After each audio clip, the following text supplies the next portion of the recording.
xót bậc thiên ngày lu bậc cái chân cùng buồn cùng vô in van gam nai bên Christine in sung hin sim from ta hen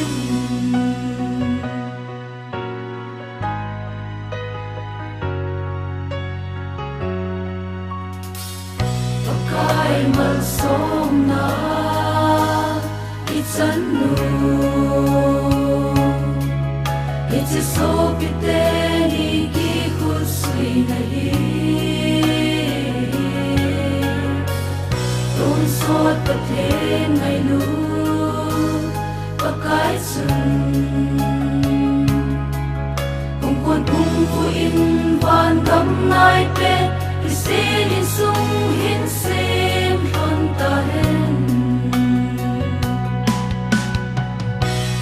Chen na theng hi tu na pat pa gon sa hi men hot phong hello is it sun koi man pa thiên giang ngọc sa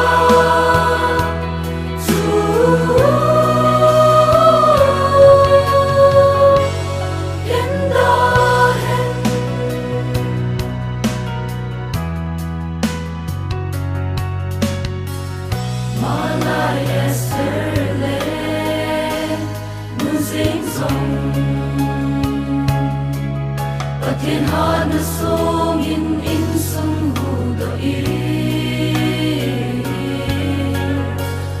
su to bang sun nu me nang wan song thiên hạ sung ma mo lang zo na Christine in sung song din ka tha ve Chen na theng hi tu na pat pa gon sa hi men hot phong hello is it sun koi man pa thiên giang ngọc sa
nắng man sông và thiên là bên là in nay bi cũng cuốn lung sen Abraham Isaac Jacob và thiên là kinh ai xin van gầm ngay bên Christine sung hồn đi ra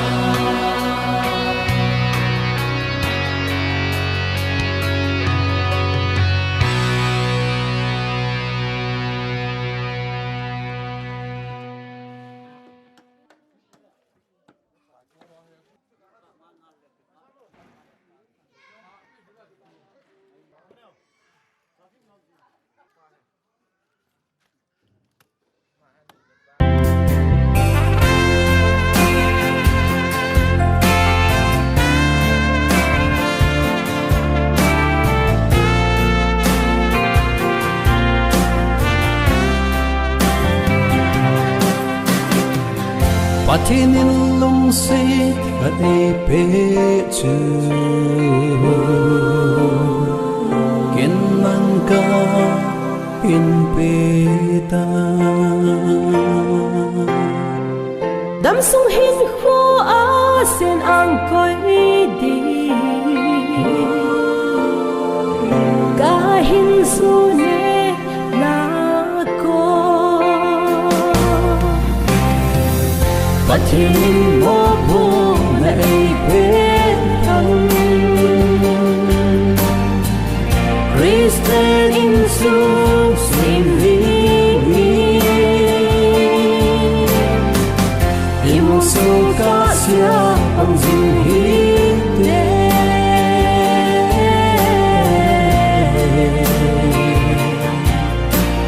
mai muna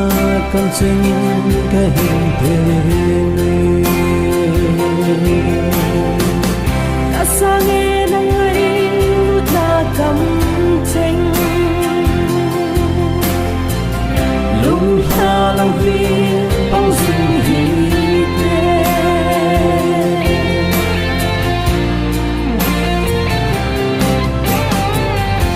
Sat ni dom ni hi zong le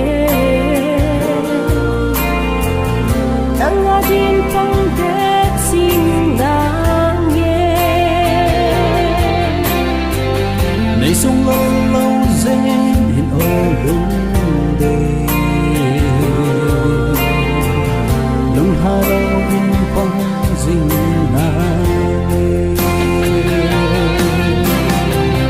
Pathin mo po na ipet hang Christian in su sim vi Imo su ka sia ang zuhite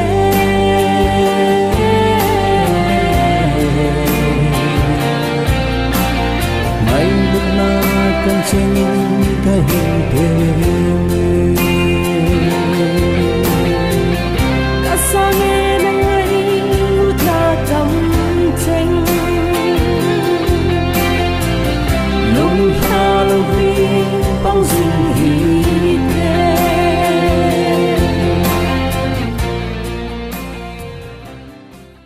program hi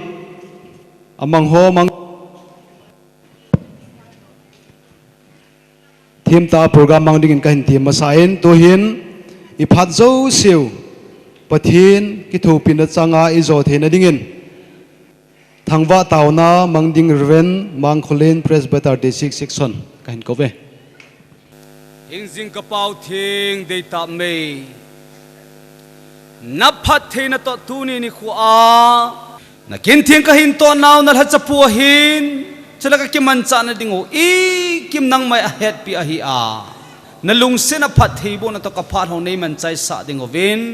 na khu thinga ke vop sa in ka pakai Jesus Christ amenin ne hi ka thu mo vel he to hin liam na thu seiding padong kholal kan ko ve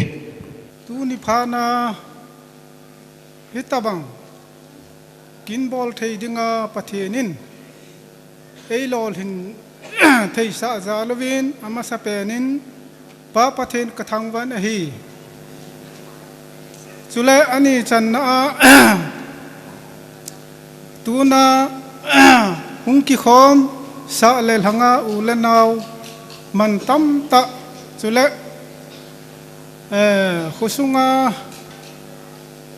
khusunga mo pu ho village authority ho ahin chule nupi society langa ahin nunga gol hango ahin na chung chewa ami janin chi bible zo hi jong leng pakai mina ka kipana kahin phongin hin salam kahin bole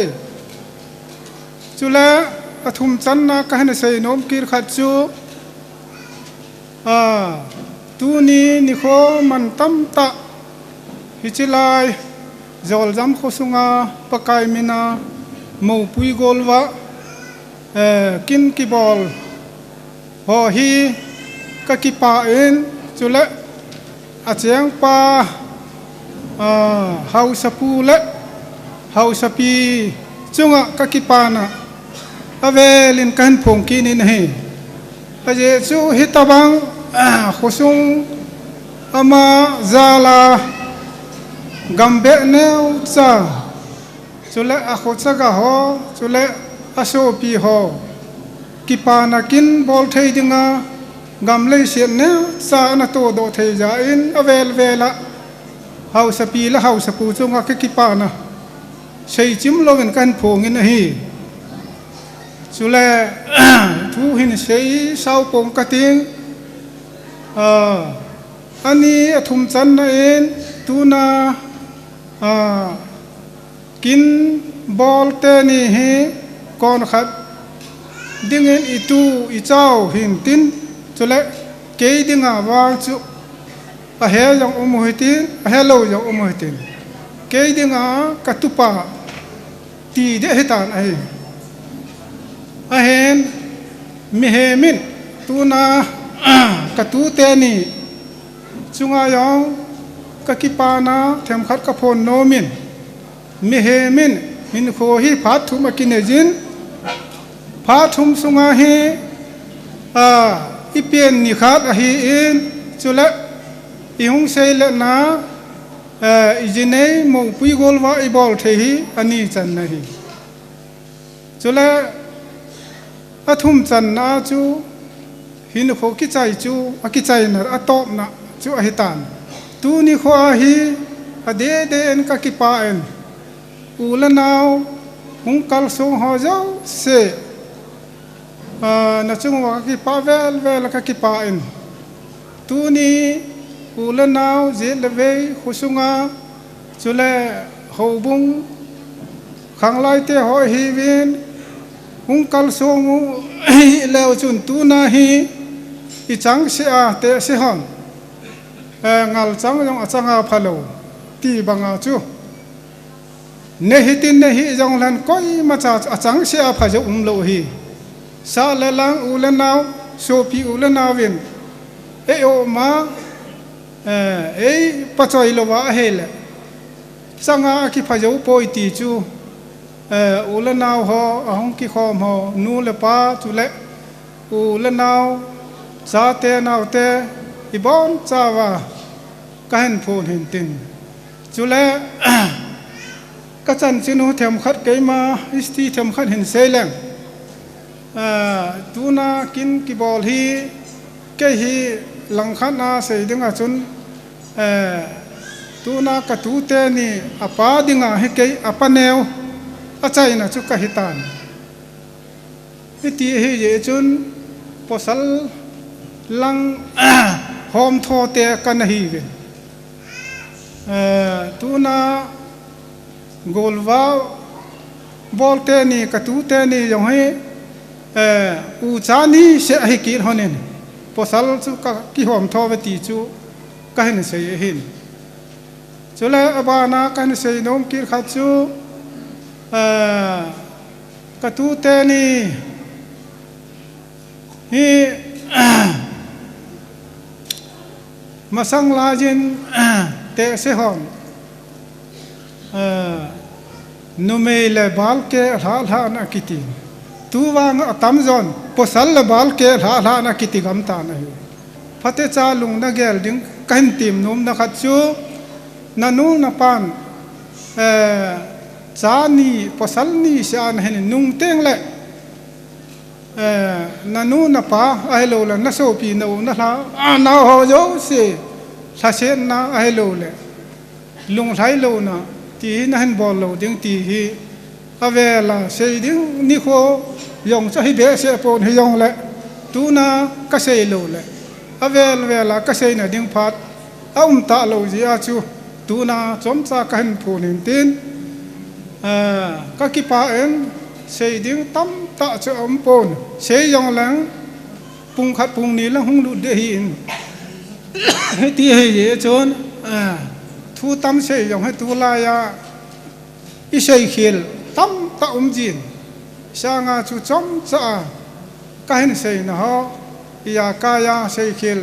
sei wal o ma hela pakai mina ki ngai da mo tin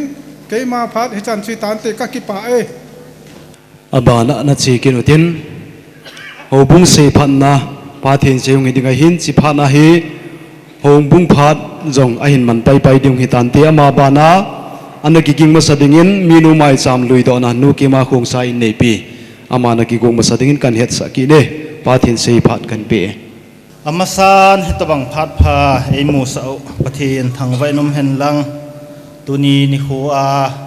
hichelai munakin ki gun na hungkal sung khol gam mi hin khosung mi hin na phat man tam ta hung da la hichelai muna kin ki gong ni hung opi ji unjong na chung che wa ki pa thu kan sei masai na he azwa kondang in hen sei bangin ama sai na sei phat na le kha hoi sim la na le pi do na hin nei ka tin chi zo le ho bung phat kan man kin na lai de maunua hong sim thama sa in ka tin Evangelical Church Association okha tampak Churchampul district sei phat na le kha mis thing nei ning hau kip Elias Anjali hi Mr. on thang le mistress jam neo chanu chang khat se a hin pakai kum 3 August 2014 ni ho in Ningthi area pastor Reverend Kamkhulun Singsun khuna baptize ana changin a hi hobung ki vai hom na noya sei phat le man thei ta a hi na bana tu le tu hin zut department at treasurer le Sunday school union superintendent pan munapu in a he kichen na ding le kha ki ta zong hi boina umlo in la a hi tolhonin hobung in sang ten ki pa pi na ki nei na hi Christine in sungnom sim do ding in minu lo ling hung hi thei ding in pathin in phat thei na bu ta hen upa Zang Khulun chairman ECA okha tampak ji chanu mei nu a hi in pasal pa hung sim thakin ing katin chi zo le pastor pa khuna hi che le khawai pi tha na hin ning katin zo le ho bung phat kan man zom de he Zorzam AZ Church Manipur Hill District AZEI Mulphai section sei phat na golhang sei min len khong sai son of Mr. and Mistress hen khulal khong sai ama hi golham kita hin khanglai lam kai jong phat chom khat pi anapangin chutol honin local committee in jong hoi taina ki ve in hodan thinga ji ane mon ading om poi tia phat sa na dung zu ya hi se sei phat na hi ki pi hi pathinin maban hin khuwa mapui jing ta hen chairman ST Mangcha secretary thin sei haukip hi chi se hi hobung sei phat na alanga hi to kironin pastor pa khuna pi ha na hin ning katin ka sei banga cha phat kan man zom na alai de he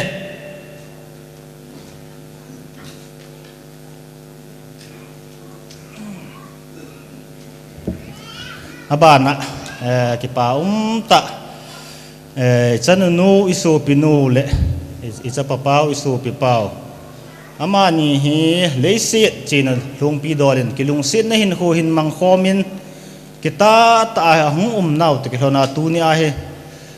pathin ang le ho bung me pi ang ami hi ti zat ki khom thei hi ve ti he win amani chunga ki pa thu ga phung ma sa win chule them khat jong le kha chanong ki sei tha ta en gol hang sei min len nong he ane wa pana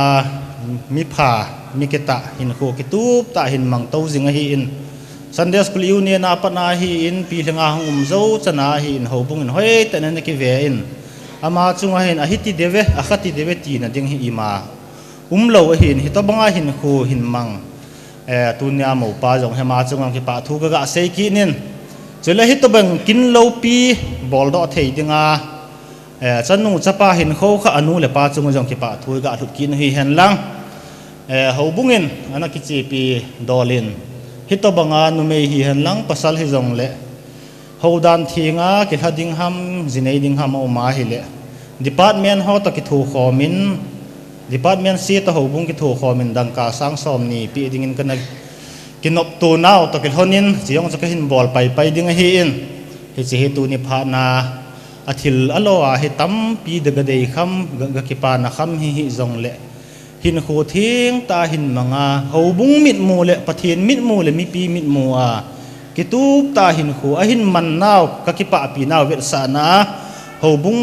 committee le department committee zo si kinok tu na dung zu ya hi chi kan bol hi ti chemi pi ho ko ma ka ga phun ha hi in tin a zo lang le hobung in phat sau ding hin a vel vela ka man ta lo diu ji a ka hung ban ko ma hi in hi che thil hi atam alhom thu chu ma hi in mau nu le mau pa e hong din pi hon han lang ani honin e hong la pi leo thi ke phat chai ne yong hi pai tan te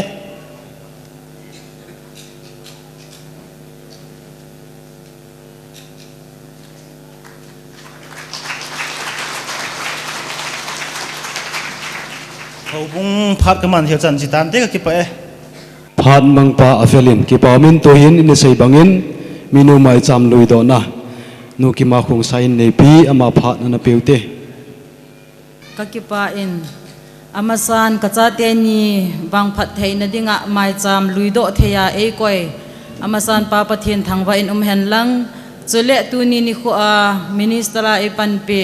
pastor pa zanaka pe in ama zala pathin kan thangwa in thil iza kai zo se phat ho zo si alol hin theina dingin minu khat hin dola kin mai cham kan luido hi chan chi tan te kakipa ki pa min abana na cheutin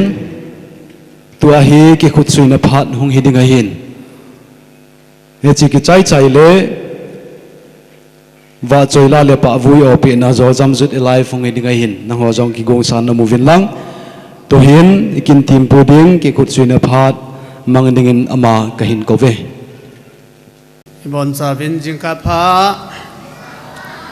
pathinin dam nai pe mi taw na ho pathini san pi na zalin tu ni kho hin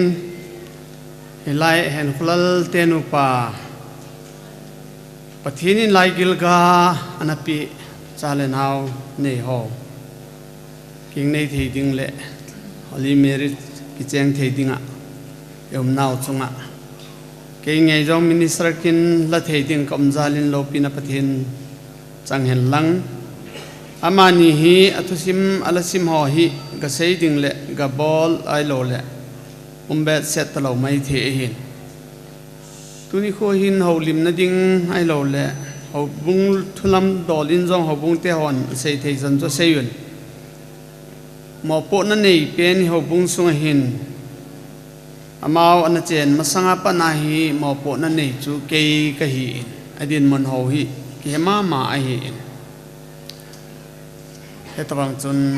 in khu ong man laiwin chale naw nei lovin hin khu ong mangwin pathin zalin lai mana hung cheng vin pathin hinga ataw naw pathin san pi in chapa ni le chanu khat hele kilomina anei win pathin phat the buna nei le go in chen lo chen rong hi ong khang to pe ovin service ho jong ang movin cha te ho jong lo bo lang pangai jong wang phat na hong dong to pe ovin ko sung min jong nu te sunga jong pa te sunga jong hi tabang chun amani nu pa hong ki mang cha jing a hi bin aki pol pi lo le aki pol pi thei lo le yam ti thei lo hi umbel sel lo a hi ho lam kai ho bung lam kai thu dola yan lang minu te thu dol yan lang ko sung level hian lang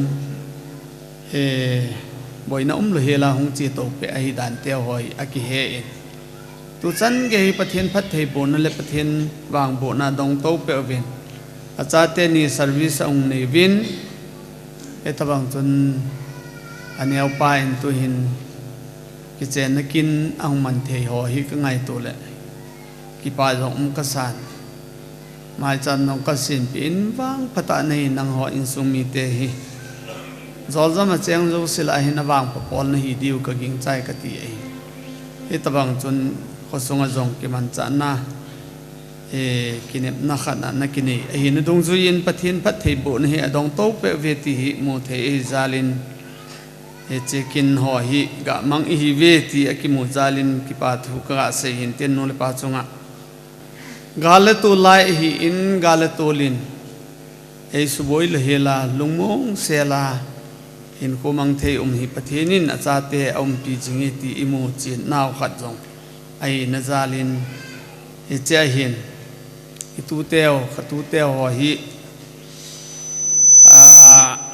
hin ko man na diu nu pa ki ti hin ko man na diu jong hi sei dom tam pi ka ne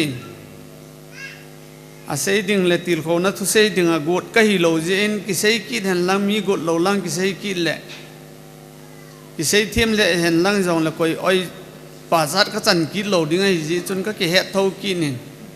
agang thei lam penam ki la zole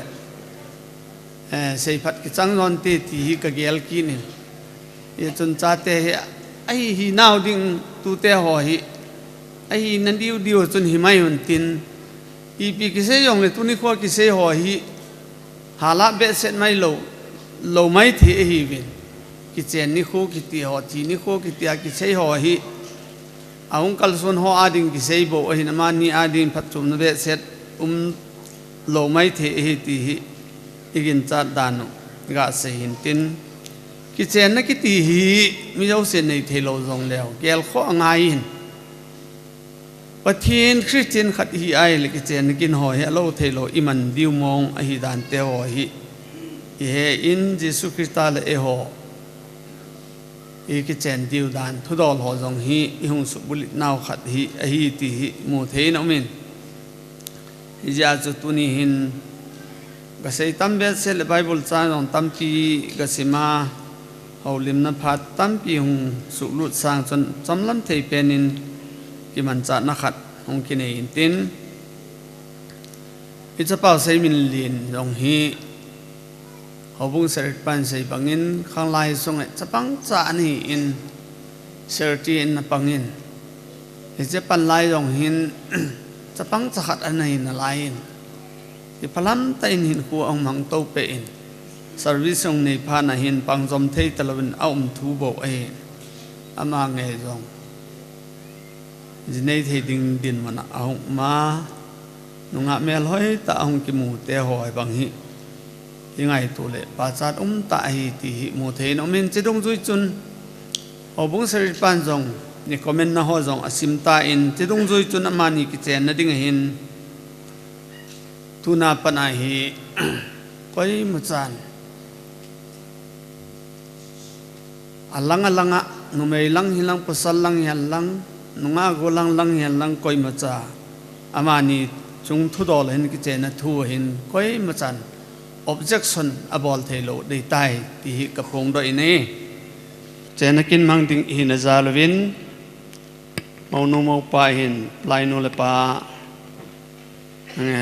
nge jong na to na konin pathian lo pin ding hung ding leo chan phan ti ki yong langa hung ding to in katin ki chen na yung man diu hi in ki chen na iman ting le plai hi apoi moi plai te ni hi apoi mo ma hin zubli dung yung man ting le ite nung voi nung a jong ka plai nu le pa amani hi ti hi kong ki gel do jing the hi in nang nin jong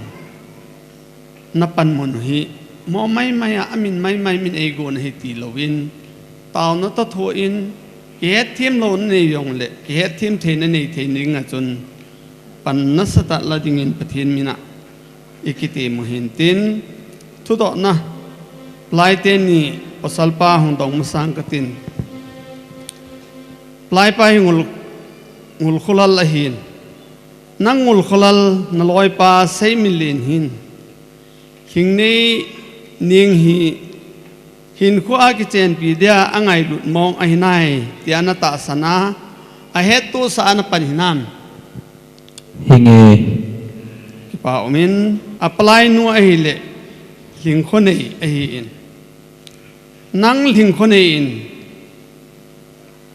na gol nu na loi nu ling nei ning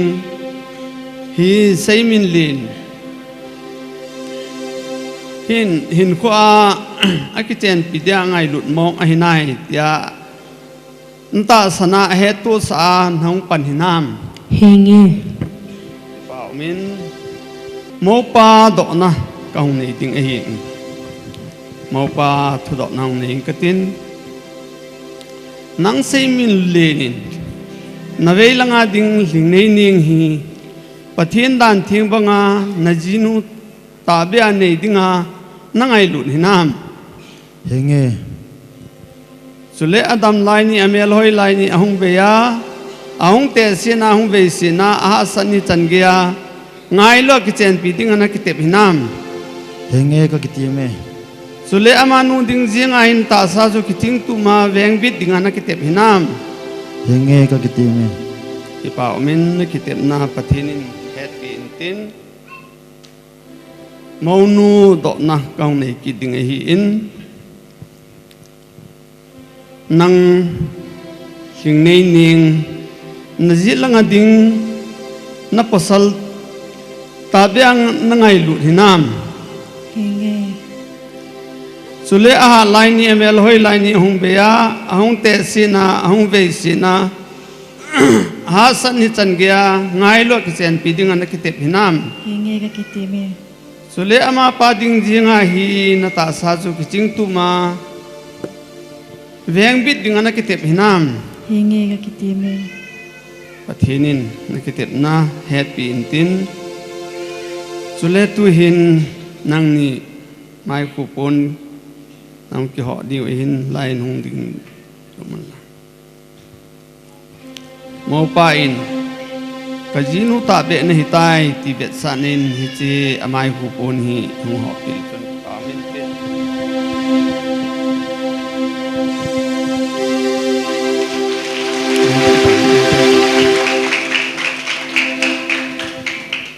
ki tep na mau pa khang do ding hin mau pa na hung nei ding hin ki tep na ke ma sei min linin ke ma sei mi len in nang hing nei ning hi nang thing nei ning hi pathin ban thing banga pathim dan thing banga ka jinu ta be dingin kazinu ta be dingin thinan e hen lon to ka sia dingin thinan e khen thon to ka sia dingin ta sanum tain ka ki chen pi tai ta sanum tain ka kichan pitai tin ka ki timi tin ka kitime to in maunu do na nei kining ka tin ke ma hing nei ning in keima thingnei ningin nang sei mi len hi nang sei mi len hi pathin dan thing banga pathian tan thing banga ka jipa ka pasal ta be a kazipa ka pasal ta be a nei dingin nei dingin thina nei khel non to ka sa dingin thinan ai khan han taka sia ding ta sanum tain ki chen pi tai ta san ta eng ki chen pi tai tin ka ki ti mi tin ka ki ti me amen ding den on lang jem bu pi na in nei di wa hin jem hi aki chen now ahead aki tep now ho ahead to sa among bay ai in aki ngai lu now zong among bay ai diu bet sa na hin athi chan ge wa ngai lu ta hin ko man the na di bin tu hin pasal pan maunu khu jem bu pi na ang nei ding ai in ka sei nang sei ding ai in pa to chapato sagau thing minin sagau thing minin ka ki chen pi tai kichan pitai ti vet san in sanen hi chi khu jem hi chi ku jam hi ka bu pi e kabu pe sule chule kalopi na kalopina kathane na kathane na kane ka go kane ka go kasum ka pai zo si to kasum ka pai so si ta san ta in ta sanum ta in ka jemi ka jeme pa umen kitet na patinin het pin tin namai non pasal pa ko jem bu pi na ang nei ki ding hin ka sei lang pa to chapato lagau thing minin thagau thing minin ka ki chen pi tai chen pi tai ti vet san in vet sa na in ti che khu jem hi chi khot jem hi ka bu pi e ka bu pi e to win lang to hin itu to win lang giang gop na e man kong sap ding e hin giang na ne yo phale certificate pi soi be kai na inei diu soi kai ni ne yo pha no le mai cham sim na tao pi na kong nei ding e nang sei min lin le nang himei ning ki cheng ding ana ki dok to naw le na ki tep naw hon dung zui in ke ma ba solam cha in pa to cha pa to lagau thing min ki chen sa tai ji chun pathin in gop sa chu mi hi min su ken hi hen Sule amani hi mi ni pum ni talawin ti khat pum khat ai lon tai eji chun pasalin anua pa ta la azia be ding hi tuni hin amani hi nupa ai lon tai ti hobung mi te ang sunga kapong da in hi amen tuhin certificate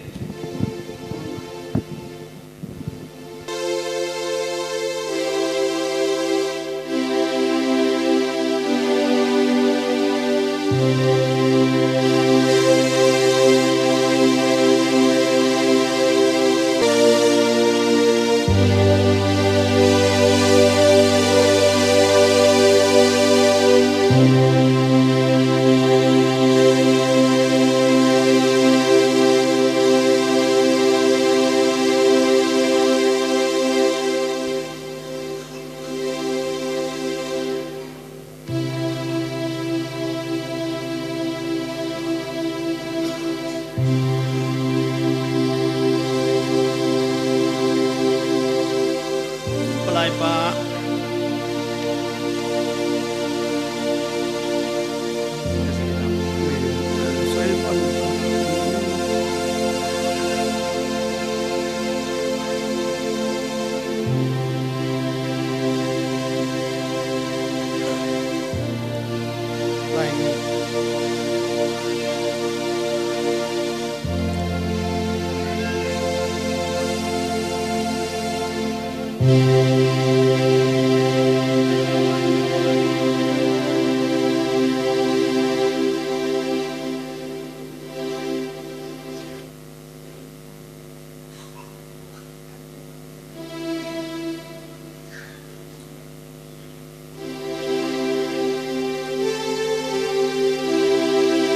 hobung certify ang ho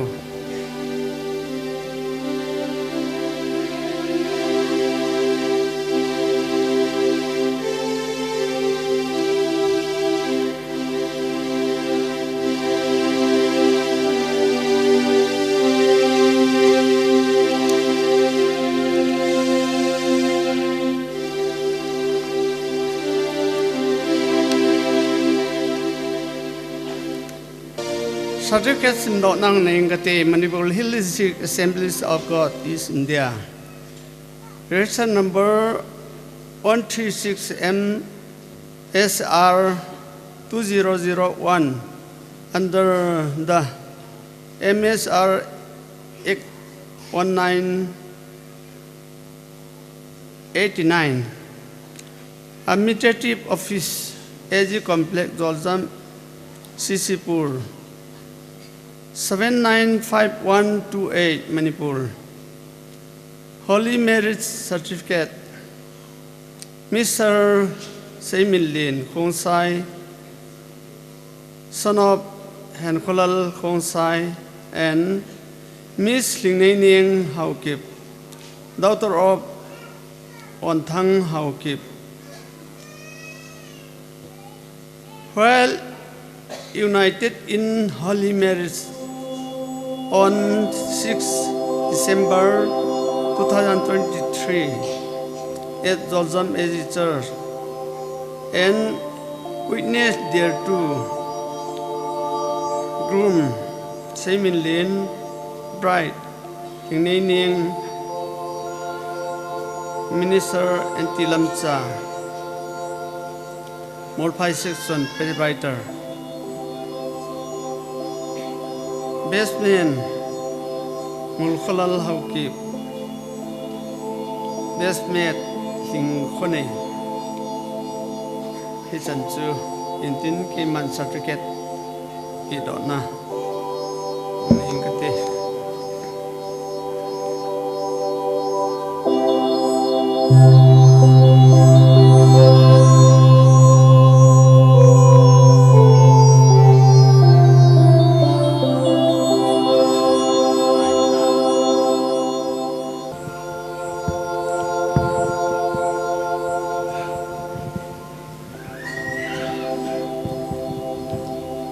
Wang tumpi na kay man kong naiding ihin, siyaw pat sa laki mapat ng kitay na kong hingal ding ihin. Bible chungan chana kot ngaman lang lai pan ka microphone hi yung tupil chun ki pau ning pe tao na anamang yung uti lungsit him za kai bol the ka pau pathi na milung sit na kidang ta zalin dam na sel na nei pi vin pakai khole veng ho bung mi te nei pi vin na cha te thum ne taw na ton loi na koi poi ti ki chen ta in kam mo vin na cha te ni adinga hin cha le naw hin te na le no mei posala dei bang taw nei the na diu le bom gui pha na sa bangin hin san gopi toy no pha na sa bangin hin san Tinga toy no pha na sa bangin hin san Chapa chanun hin san Chang le mi min hin san Sum le selin hin san Dam theinan hin san Hiteni chila te hin Phar khalle namin loyang hin tan sa hen Hyo zo si chu Calvary tisan man tam ta eng ladu apa patien achapa patien lagaw thing min patien binin amani kaung lanin amen ke phat chanin nung chaing katin ibol khil ibol tin lom kingai damutin ama ho chibai bu nang nei katin ke e kondakin phat nung kila ki tale phanti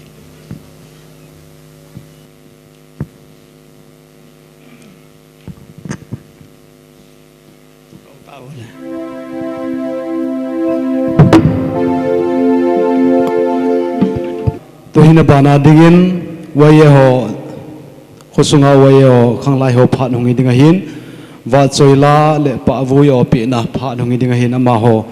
tuhina na kobutin ama hon phat man chai chai le phat mang dingin khosung in pipu hausapu phat mang dingin kain het sa masaki ne kan thun si tampong katen obong secretary pale kin thimu pan se million chunga aphat na zo se an si chen ngan si tang katen tu ni a khon kan bom nom pen chi ale zorzam youth alive le youth club ke thu khomen azinei ding han lang ke soldo dan lang an ding ho he zong le ke thu pina ti tham ngai lu thil pe ke pa thil pe in thil neu khat kan gon jiwen he ji chu enjoy do win lang chule laong isa pai pai di chon polngam si bon chicken hung tolu pai pai din kan he sa ni e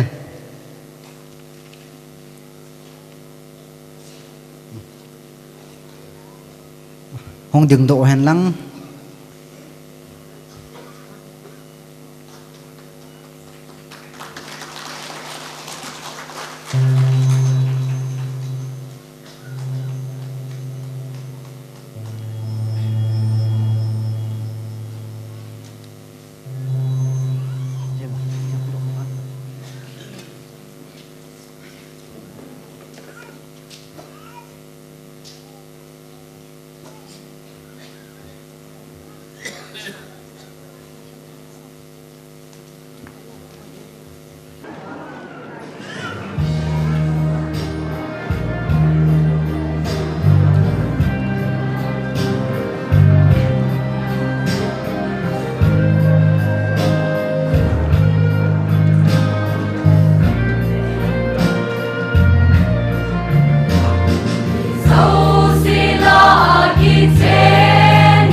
phana bana dingin kana sulat bangin tuhin khosungin pipu phat ana peutin aman chai le anaki gong dingin programa zawlo KWU Churchanpur nang ho anaki go masa anaki go sa dingin kan het sa in tun in pipu phat ka hin pe tuni ni kho hetabang phat pha egon pi wa pa pathin thangwa na ka pi ne he zong le tuni ni kho a gol hang seimin len hetabang khosung beng sung hobung sunga dinga lopi ta pathin dan thinga mi te ho hobung mi te ho le pastor hobung lam kai ho minu mi pa pi le pu te ho kai gom theya na khang te ho na man zalin khosunga dinga kine pi ta khat mi na hi ta jin na chunga ki pa thu ka se na hi chubana amani zat gel hen lang pi ki ngai to jong le anu mei nu a hin anu apa hin e no pe lo wa hele he chekin hi ki bol thei lo ding a hin ki zada yo pun tin ki jam diu ki jam tho di hi in tu le cha bo to ki boi pi ding a hin anu le pan jong chanu chang khat sun ane i lo hela on pe do thei jewin anu apa anjali nu le pa a hin ade na palin le anu len jong a hin chelungel on nei wa on pi do naw tuni ni khwa helai muna ki gom the ya a hi zalun ama ho chunga jong ki pa thu ka asin zol jam helai area dinga hi mong ham tulkun mong ham hau sate ti di tan tin gam nei te pile pu te khanga gam nei te cho na hi vin tu ni a hi aban hung chi a tu le cha ki loi khom thei dinga ai ga jong hi ki pa ka sa in pulet pau ama jong hi hun sot pia panai na ki gop pi jinga hin ichate tu te khule veng in tin ki gom in te ti chu gel na yong na panglo hin hi long na patien til gu na chu hitabang tu di ni khu tabanga hi pastor masanga le mi pi hobung lam kai ho pastor ho masanga kitep na nei theya ho hi ka se nom pen chu amani chu mi pi masang le pastor ho masanga kiti ma hitawin amang ding chu hi le amanin on su mil ni kho ding hi in he chia su mil ni kho le pan anagel do sa ding chu anjali nu le pa ahin semin len nu le pa ahin boy lunghang le jong le chun ai lo la gen thei le jong le chun hi chia mi pi masang le pathin masanga na kitep na chu do ham hamin unti pi ding chu anu le pa te hi veti chu tuni ni kho ahin izat mi pi ki gom helang jong le het pi bo ka hi tawin hi chini ap aji chu leile habon ki pet ki ti hi in akina ni hu min tin ina hung zam ni kho jong ding hi ahung zam ni kho a hun til kho ding chu anu le pan tuni abon pe do thei ta chu akida hung zam nunga asken na pa chu pi ha sound salo ding in jong ka ti min chanul ha ki ti hi ama he chanu khat bo ne hin ken chanu ni kanen khat kalha nei le ha tho ba hi api do ni chun nu ye wa ka pi do in anunga chun alim ka ta in ka hung lut se le ka mu ding ka tin alim khila chun nui sewin omen boy nang nanuin kay ka me ka na tiin hi che banga chu ama yang hu din ka ta sang thimin ken bon chanu ni lam ke ne aman khat sun sunan pi chu alung thima agel dim chu ka ta sanin hi jong la pathin mina heta bang chanu hla thei dinga na umi pathinin mi wang phata na ko ye hi na pa chu pathin ko ma supiling pe ding in jong pu otang ka atim son son nomin do le jong la chun ipi hitan ti in lungel na ne ya ake che now lum ke ding in pan la jing ding in tuni ni khoi hi ikipa now hi kipa zom jing thei ding in nang ni khuna umai ti chu ga sei do te hin tin sei ding tam ta umin hi jong le ga lai a hi to kino deu jong ngain ke mai sei nom ka hi lo ji chun ka sei nom tam ta ka sei phat nom na yong umin hi yong le hi chan ge ya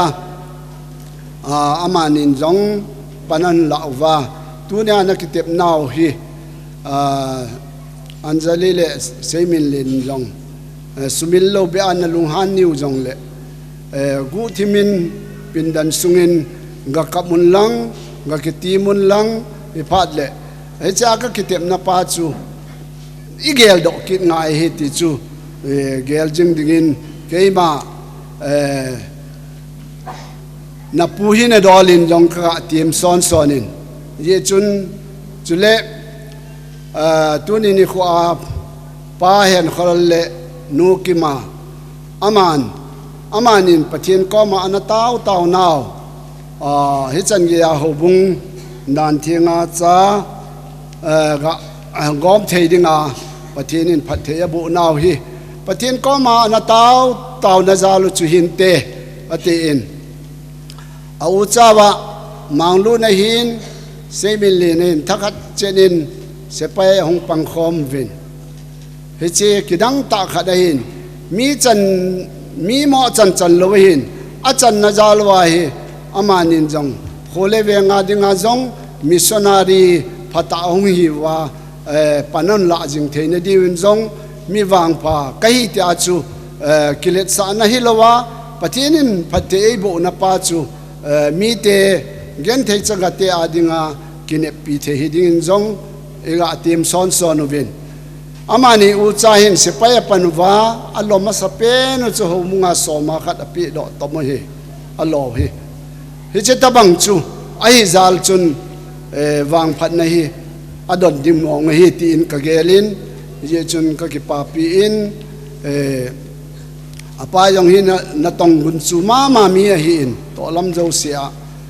pathin lama chun ga hat he hu a kilang lo jong le to lama wang chu hat ma hi anu hi le chu taw jeng khat chu hi in he tamang khat chu hi zal chun pathin phat thei bu na chang thei hi ve tong gim te to gim yeng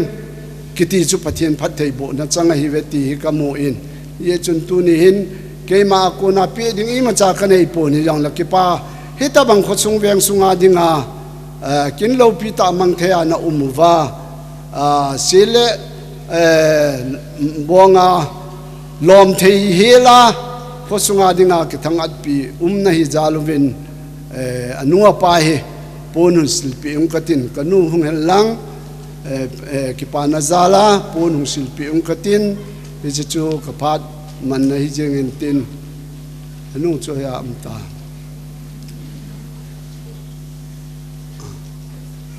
amani hung din do pi helang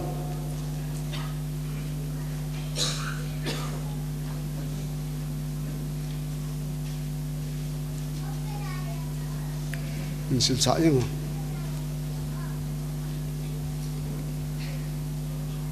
mabana yang pathin phat thei bo na chanuwa heta bang khosung veng sunga dinga ki thangat pi ta na hung hi diu ka ki le me lim kila di bang yan lawale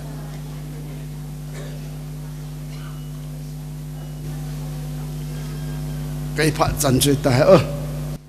program bit takala kondakin party pixikin ka kipakwa to ahung kigen ka bangkhan ke uhi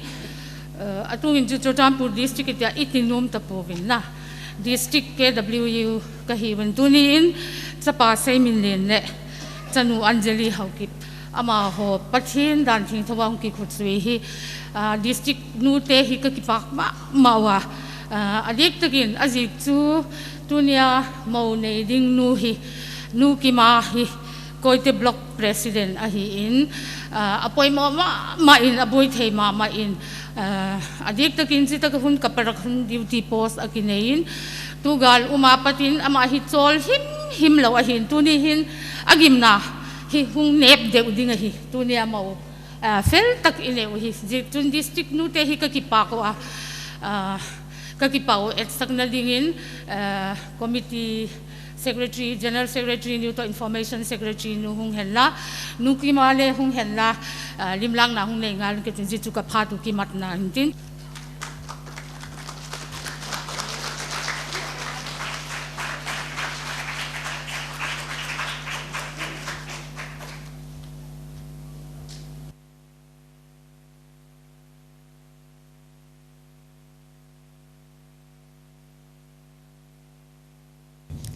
ama sapianin hitabang phatman tamta epeu ipau pathian thangwa nai pe ma sapianovin chuting le anina dunia hitabang kinlo pi ta mi hizat e ki khop khom sao cha te ni semin len le gol hang semin len le nunga thing nei ning amani zalin jong pa pathian ni thangwa win chuting le ama te ni hin kho kha ama ten hin ko kha anu le apa chi hon chunga jong ki pa thu I phong vin hi tunin ke ho koite lui block sunga nu te ho ka president nu anu hi president na kan eu hin acha pan hi tabang golwa lo pi ta bol hi ki ho zo si dinga jong ka cha pawa hi ta in ka ki pa le jing vin tu ni hin koite lui block sunga dunia hong kal song ho zo se loi ti ho zo se hung khom vin lang lim ki la pi di wa hin ke hon jong tu ni hin thil pi ding hi tam ta ka pi no mu vin a hin la tu lai ta dinga poi mo pen chu blanket pon lo pi a hi e ti kan gel do vin chi je chun phal bi jong hi dap ma jing ai tai na chi je a chu pon lo pi ta ka hin gong vin chi cha tam ta nei nung han jong le a ki sil khom di wa hi pon lo pi ta kan hi ka hin gong vin ka loi tian hin choi vin lang chi hi chuting le anu zo hung ding in lang naw ten in e hung san pi u le ki pa min te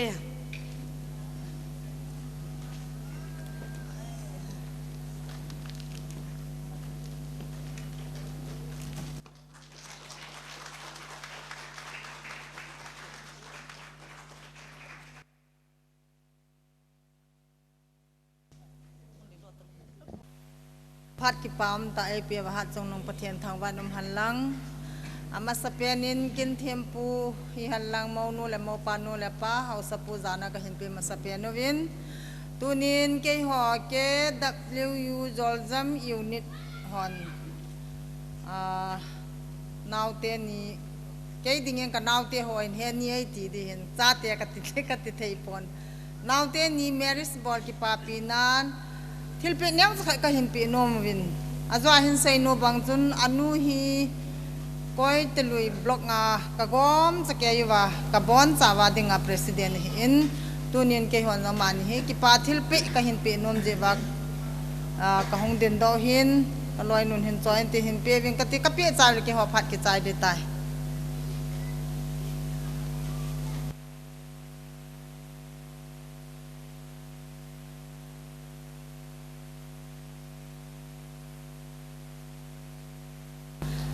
เกยหัวผัดใจในตันเต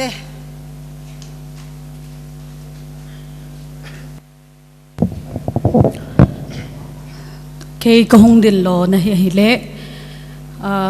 ตัวนี้นูเกมาคอยเตบล็อกประธานนูอามานูยา King Zang Unit Secretary Mina hung din kahi ti hi masapena ka hung ki phone na hi intin tunia hi tabangkin lopi ta abol na chungwa unit zong kona hin nei ji wa chu ki pa thanom ta give bol dinga hung din kahi ve phat ha salai ta hi in now lilin to anjali in pathin nagin na hlona sanakhang pakai mina na tha hon hi zana sang pen ka hin pilhon ne pathin in namalam hona zong nama pui jing thon hen hin khua hin apoi mo pen hi nupa yung hi apa na zong hin inunga lai go hlan lai itaw na sanga itaw hat be lo le nasata a hlep na ki hlu thei hi chi zi in nama ban hin khu hani pathin to ki gui zop zinga hin khu na man hlon ding deisa na zalin Kingzang unit 10 pathin lekha buthing Holy Bible hi present ka hin bol no move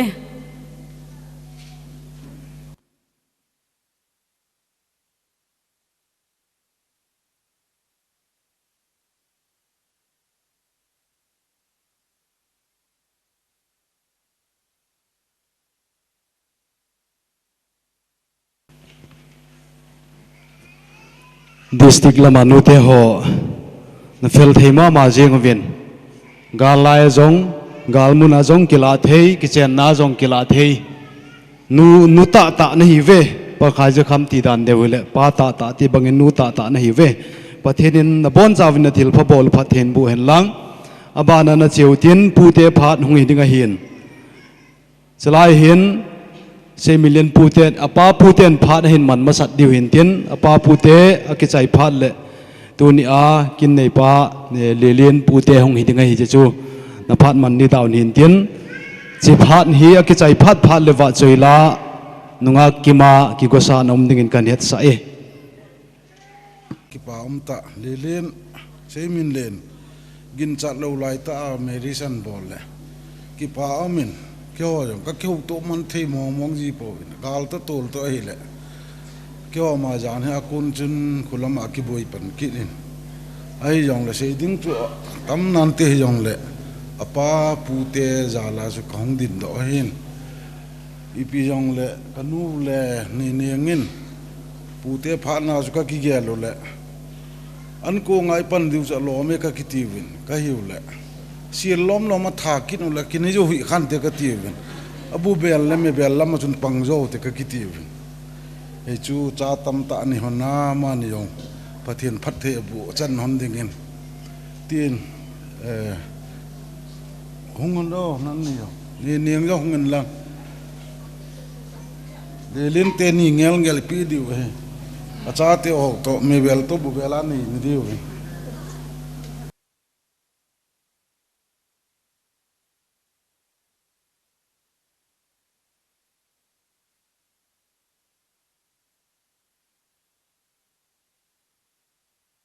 bana lilin pute phat kila zamuvo na man niule amasan phat man tam ta hinda la hung kalsum supi ulenau te hana bon chawin pakai suminin chibai kain bolve ke hi la kamin gina singsun monglin phai kahin chuting le pute renga ka hung din do hin ka kipa in tuni hin kavina he le ka tu te la seimin len hi dana jinela akhat na eh di kain phun do en ka ki pa le yeng nei chuting le apu te ho dang dangin nong kain ki thangat pim ka ki pa pi ve ti kain phun do eh chukil le abanin amin sapa apu paung adam na lajin api le pu yong tuni hin amani in zong pun khat ain silpi ronding hin tin amin sapa ti cha pu ke kapa hi in amani chun ipi hele apu le apin bon hin silpi le phan te hung ding do thanin lan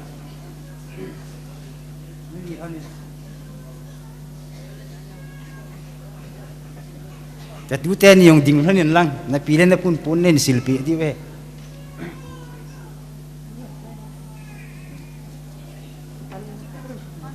chuting le anu apa yong ako men hung ding hen lang anu apa ang silpi ngal jit ding ni ga het sa we anu le apa yong alang lagi mas sanu sepatam pi nei hon na dinga kasi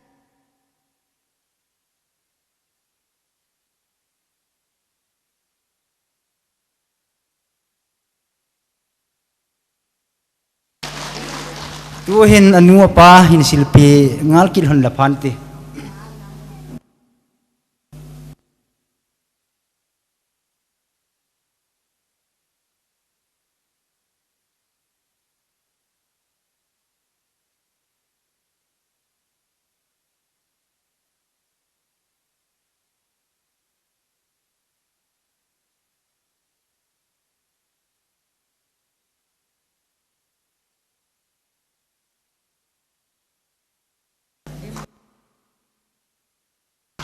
kipa virsa na kain bolen abana hung che kit na lai de tua hin ajo ting mi bol ina lim kila diu cho na ding ti ta tua hin kaloi nu amin ga seing katen alang khana azol nu ting hing nei nei hen anjili adinga napi hen alang khana dinga nazol he tiom kan phun to hen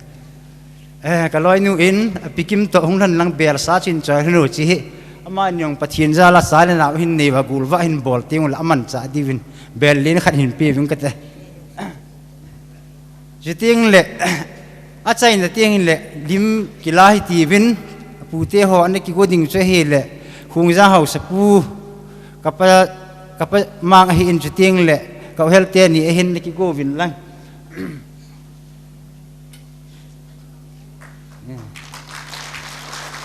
ya diun lang tu hin ko helte ni in ka pamang hin pu te ho chu hung kho mun lang dim ga ki kap le han phan te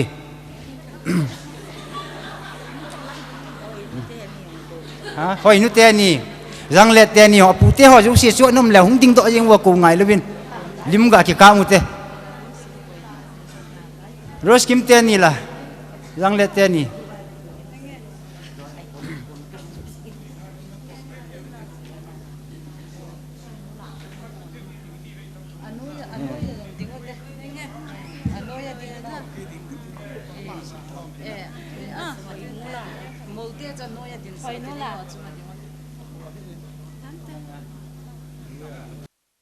kalian itu nci wana ci vin lang phat dang ki mutalo ding hin kol te ti sil 1 minute 1 second ta bangin mangkatin il khona ti chu ka tu te ni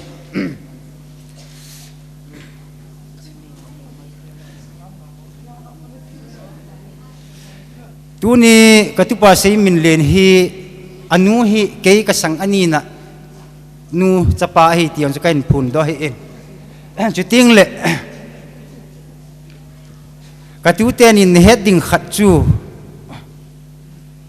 ni heading hon chu kain sei num poin khat kain sei num en i pi ham kain sei num chi ti a hele tu ha gol wa lo pi tai bol hen na ki pa lo ni a hi wan chom khat zo le ka gel to na bang hi be ati hum te te ding ka ta san na chu mi zo si chu nga hum chu ka gin chat to na bang hi be ati koi zo si chu nga ma hi ti hi nagel hondinga kasi nu mai hi seni teng chule ipam nagel do honding chu ti le pastor khu na pathian ang le mi pi anga na ki sui na he na su mil hon loading kasi nu mai chu ti se abu chu kasi nu mai chu tieng le email jong hi a hoi thei chana ki se mehen jom khat zo le pasal jong ni me jong ki hoi lo ji eta hi tieng chuli igel do diu chi pi ham iki hel la ya iki ngai lai ta na iki dei lai ta imina iki vit tu na mit pa khum sa ji ngai ti ka sei do no mai a chi ti lo wa ai le thi lo oi dei chu ngang hunga he hi a chu amit cho hen lang el bai jong le ti a pastor pathin ang lempia e go mi su min lo be ding he dunia golwa kin lo pi ta ki bol ki mo bol hi lo he van lai zo la pakai to golwa I bol nau lim vit sa ki bol ai ti ka sei do no me tua sang ha no ma num de pakai to van lai zo la golwa kin lo pi ta I bol diu chuna hi chi ki na ki bol he hi chi a chu ka tu te ji ne lo I zat ham om na la in nang ho nong aban bana amani banga he pan nen la wa kin lo pi ta I bol diu hi request kain bol in he ama ho jing hilovin dunia khang tha hung khom ho zo si katip nanum chu hi che he I christian hin ta ki tu hen na bon chabin pakai mina tip na kahin bol sen ka tu te ni in zong pan na sa ta na la thun ding hen he chi a chu miem hi Bible ni pi se mi tile ni mei chun i pi agel dam tile Bible sang khat ka tunu anjili adin ka sei no min he chi chu i pi am itile rut now mi munu or pa le rut ahin or pa wang chu agam lamu wa mo gam lam akinung le ki rut wang chu akile pun ate pi chu iti ase ham iti a he chun aji te la thigam he te en ate pin boy sa hing ki jong lang nanga do han lo din chi chun nanu na pa akile kin ati a churu ni ti adon bune mi ti a he chun he no na thi na ka thi ding na pathin chu ka pathin he ding na ki vui na ka ki vui ding he ti apang cha he jeng ru he chi pha na chi piti tam ti a la mano azui pai pain mi hau ta khat boya to ki chengin he ti chun Bethlehem pakai Yesu Krista pin na khangwi thun rut hi ahung ki sei da ti imu bet he ta banga chu tunu anjuliang na panding ka tim no me chu ting le ka ti pa sei min len na loi nu anjili he bel ke ba hi ti na het angai ti ka sei pi no me ni me he bel ke ba baten IPSM ti le ni me lung le wa kung dong ati na ni me hi sagi we ching ni khana lung yal ki khel thi ati he chi ya si bel ke ba hin pasal hin lung len ta ni me he thi ma bel ke ba hi ya si thip ngai ti he ka tu pa sei min len ja dia ka si alung chom ni lung han ni nang pasal ni alung lena na pan ding he chi ya chu na ji a dinga chu alu chang ni hin nang lu chang chu Krista hi ti na su min lo ding ti he ka tu te ni ka ti lo na Pathianin wang bol hanin lang sumla sil hin chanu chapha pata napilon hen lang dam thein na pilon ta hen ti pu ten pakai suistan phathei bu na kan ti hon na he chan chu ke phan man he in ka se hil ka se war mla pathian min ki ngai da muite ka ki pa auten ku min ti khat kain hai milin nei ngai da min lang ama chen phanu hin mang leo phan te Kipa amen heta bang ni ko pa e pe ba ma sa pen penin pa pathian kan thang ba ma sa ni tu ni nu anu te tu ni cha te ni pathian jang go a hi hon na ta ki thana anu te ho hin ngai lu til pi neu chakat he jong le ka hin nei no mo hin anu te hi mi nga ka hi ven anu te ho zo se hong do ven dang bon cha wa nau te ni hi pon khat isil pe deu ti hi anu te ho ka makan sei do nom hin pha jang ki no tan tam ta ang sei te pung ka ting nau te ni ti hi sil honen lang pathian an phat the na bu honen tin na cha na nau te ho ki an sil di lu ti hi ga sei do nom he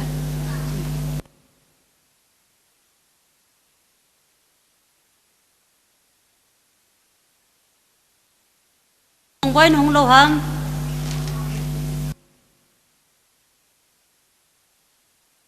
tin ke Val soila sading nunga kima phadong kila kin la man la asak zo zo le aloi te lelin loi te hinten zo le ani te leong hikit dinga na ki go san no mun la program akim khatai tak jekin ke pau kong matai ta yo top sana ke paung pau de tai hona Hãy subscribe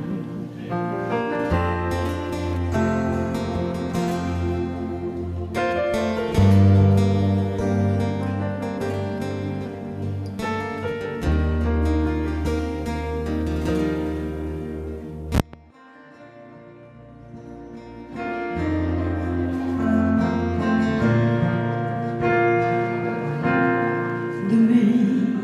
Gõ để không bỏ lỡ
nu le pa te hi in hi chalai program han zau zau se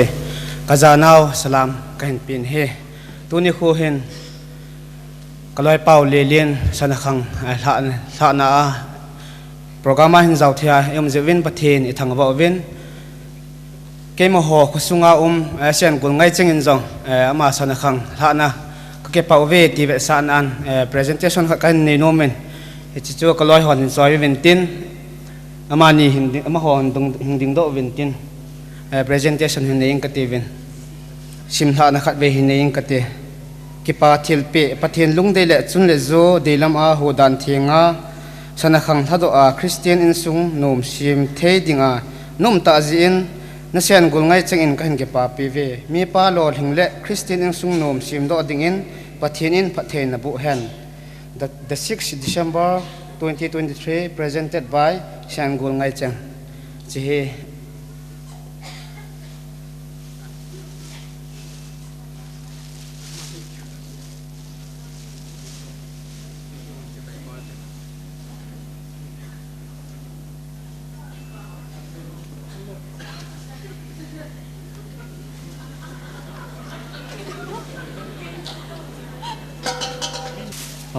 ama ho ke chaile ani te phat mang de ho chon kilo pai pai lo chun phat te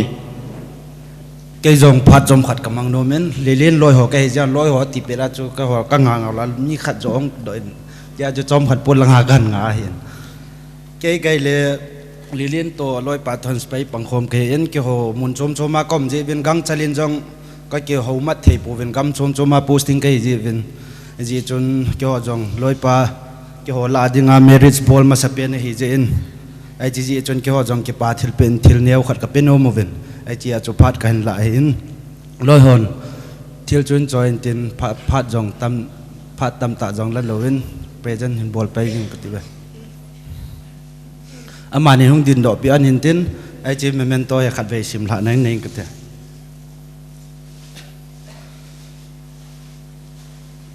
332 beds Assam Regiment Mr. Chey Milen Khong Sai and Miss Thing Nei Ning Ho Kip na hin khuwa na lungsit pen to Christian in sung siam khom thei ding le na san na khang hlon na hla na chung hlona na loi na gol 332 beds Assam Regiment hon jong ka hen ki pa pi ve mabana Christian in sung nom siam do ding in pathin na mapui jing hlon hen presented by 332 beds Assam Regiment BLP khát ê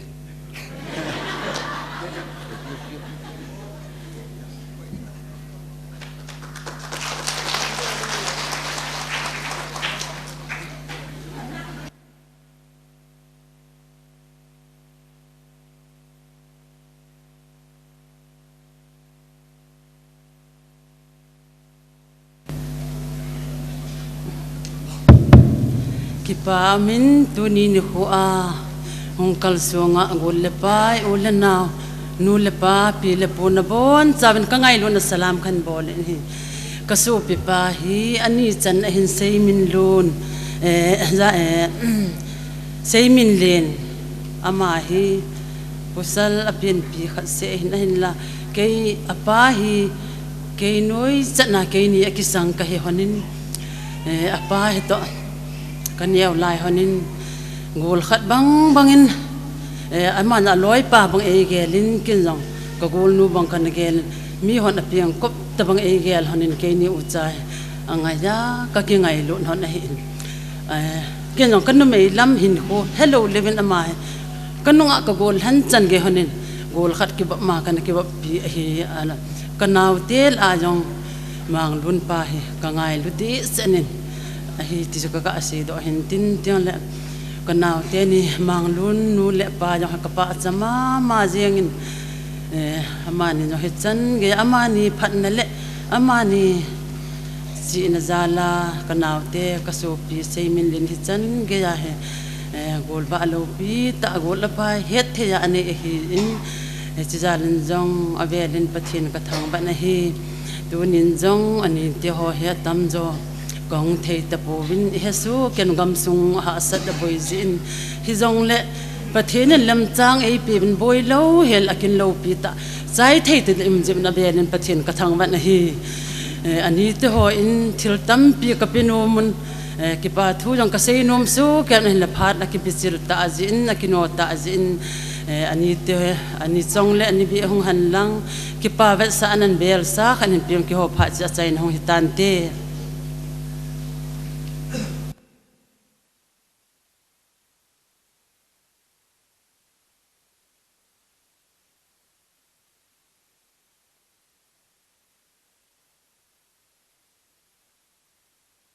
Kapiu hizin mi pi he nang ga sim dang kating presented to Sai Min Len Khong Sai by Anite sen ngai lu thil pe a ka hin pe o hi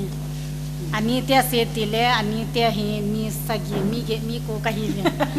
amin khal le hin sai da ing kating le lien te nu pa na he min lo ding kating laya Anite se mi lia hitavin sa ani tia se mi thum ka hiule mi sagi ka hiwin chule ani u khai nu a hi in u chong zo cheng hi ka hiwen ni te ame ho na diu he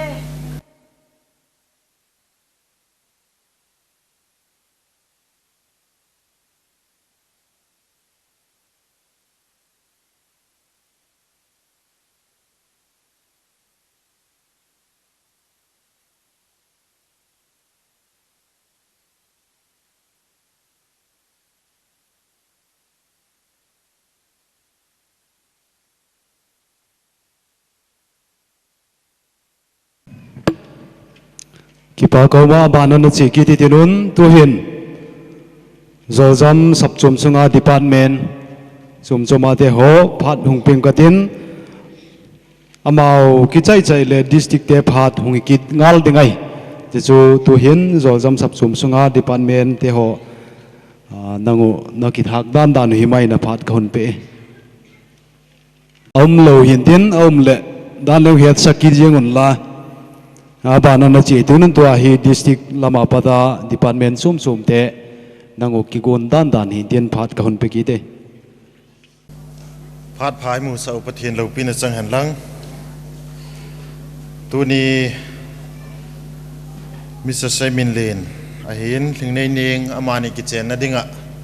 nu le pa ule na hung khom ho zo si district minin chi bai kan bole Simon Lane hi zinei dingin kana no ji in a hin la tu ni hin ki pa pium ta ti mai utin district sunga ai lo le kho sunga hobung sunga mission sunga sepai panggolang fel dana zinei theding kitio chu pasar hon jong ki pa pi ji chun zo khat to le hobung dan lovin zinei khan te ti ho ki chat na ji chun ana ki no ji e hin aji ding chu en jong a ki hedi pun amu mu cha nei dinga ki no ma chu hin tu ni hin pathin phat sa in lem chang ta khat hin muta in khan ki pa pi win chenaya khat vei pasar khat a hungin aki cheng ding ni umin recommendation ka de tin chenai chan chana recommendation nong thum san chen hin phone le chen ki cha he tin ka tin tu chunga yong hi rent thin lun CRC executive a konin question khat en bolin hi che ta bang hi mo ki thu mo min i ta banga pha ham ti chu question en dongin minin do pha le ken ka don but na chu pau pu fli ma aki ngai te khen loading atiu chun he lo ham ei ho sei tam lovin i ma cha phachom poi tu la ki ngai jau si chu bun ki pa pya ki chen sa ding hi ti chu kei phat sa hi yengin tu ni hin ren thin nun jong au min aman jong ECLA ji ki chen na dinga chu CRC pan na sata pan na hin la in kai ki pa win ai pi hi le golang nunga hi ta banga dana thangin hobungin ulenavin iko khom the ho hi pasar hon jang kan ki pa pi ve hoi lai mun hi jong le ti suken phun do hin tin ren ngam boin bel khat hin pin hin join tin pasar ho si si jong dim ga ki la pi winge tu dana tu lai nunga golang ho thanop na chu DSR camera to photo but a het ti to bang chun pasar hon ka thau nom thowin dim chu khat ve be ong ki la lengon phai lo ham ti chu ren thin lun jong lang pasar om jau si chu koi ho bung hi jong le hilanga to ho chung yeng vo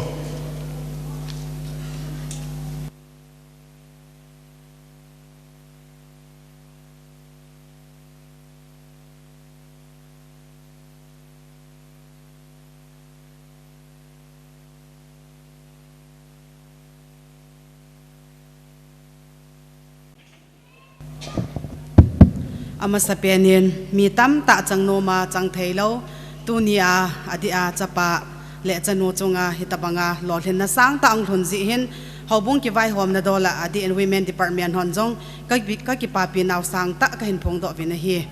nu ti ho in thasi saturday thum ni si la hin pathian hi ngai ngol taw na ki mangin hi chia item khana ki mangjing chu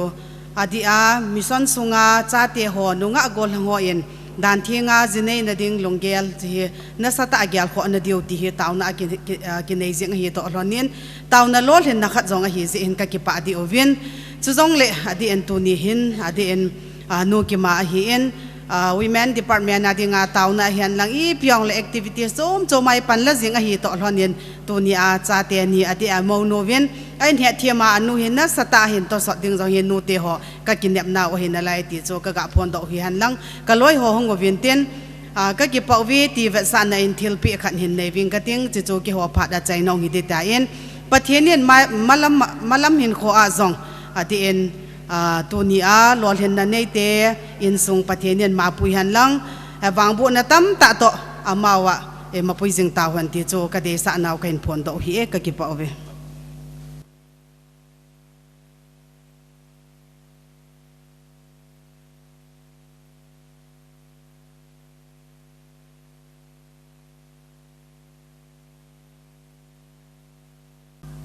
nau te ni ki chen na chunga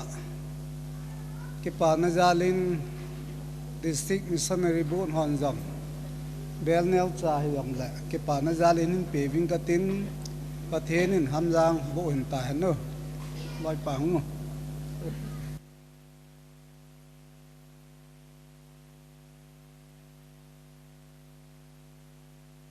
ki pau me tunin ni khwa hin golang sai mili na hin nunga thing nei neng anjali a hin ita pang program ti ho sim do ang nan chunga hanglai minin dong ki pa thu ka in phone hung hin tin golang sai million hi ani ewa pat ki tilela ki sei khilo mai the ni dong le gol hang ti la para hin pan the chana khanglai langa hin lang iza kaya jong pan analami khat hi en a hin la lam kai ai lawal khanglai sung mo po na hong ki pu khom pi sunga jong hi a boi ta khat chu ma hi mi sei na lang nga ke hi le le a sei hat pa lang nga ke hi le le khat hin ai che boi na khat hin ai la hi chi pa hi anjalin advantage na la lo ding in jong ka hin team no min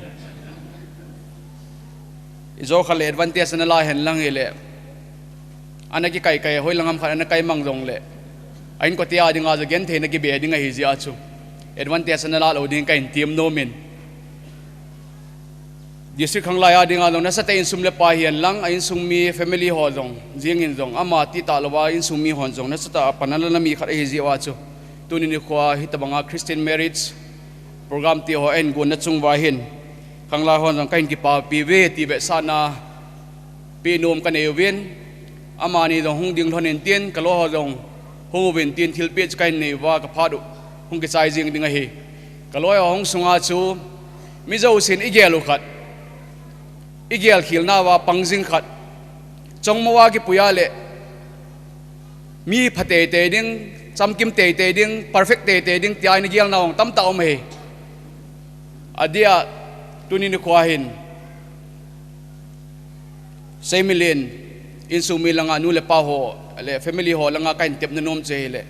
tunia hi anjali chongmuwa ki puye hi in ni kho khat le bol khilan ne ya le chongmuwa ki puya iti dana hi tiham ti khat chulungel mindset in ne khaw dong le in he thim di wa je pakai mina kain tep na nom he chongmuwa ki puya ja mi hem perfect jing ai pon elopinga dong mi perfect tam ta om he tiong je su mi lo du he ti chu kain tep na nom he ai la hi chu anjali na ki sip ki hen lang anom na bol ki dong le hitei ki lo ding ai ya chu ama dong hat ta taw na thu thwa panala ding pa dong kain tep na nom hin tien secretary pa in memento simhla na hin nei in tien chiu ting ta chule avela ki ho hilim kila na jung buyum le le ding ai lam kai ma son mi ma son na bol sau ki on kan zui te te ngai ding ai lim hung kila wing ka tin ka kila chai chai wale kon dang ina phat kila ding ma thu thui tan de ti pa kan pi do di wai tai secretary in simhla na hin ne phanti amani Youth Alive, Manipur Hill District, Assemblies of God of East India, Kipapina, Golang Semin Lane, Lilian Kong Sai Chule, Nunga Ling Nay Neng, Anjali Haukip, Set Lay Mimbang Natul Kon Hon Nia Patung Patien, Wang Bo Na Chan Hon, Tuni Nulepa in Sung Mite de Sale, Patien Mina, Kichian Nakin Naman Hon Nachunga, Kahin Kipapi Vet Sat Nale Melchin and Hijik Kipatil Pain Kahin PV, Christian in Sung Nom Ta Hin Siem Do Dingin, hat chung nung pathin in pathin na bu thon ta hen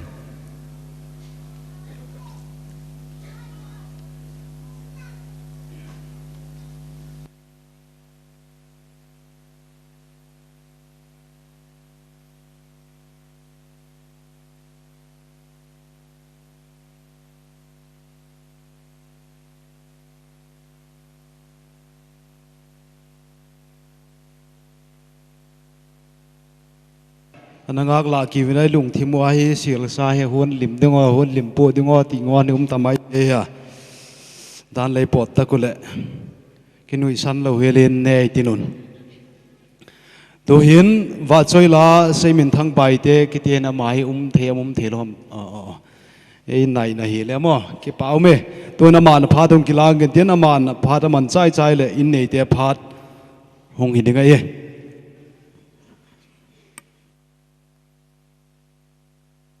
hello Hello. Pathin lo pin ating le uteni kitchen ki pa pin na in Christian in sung ti la chen sang kate.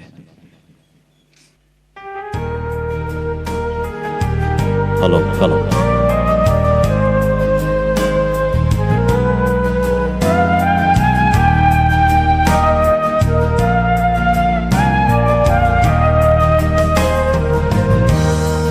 Christian in sung Các sim khom pidia dần lại là đầy thân nắng nahi lung thiên xe linh pakai sông phum min minu linh xe tình nắng ca leng ta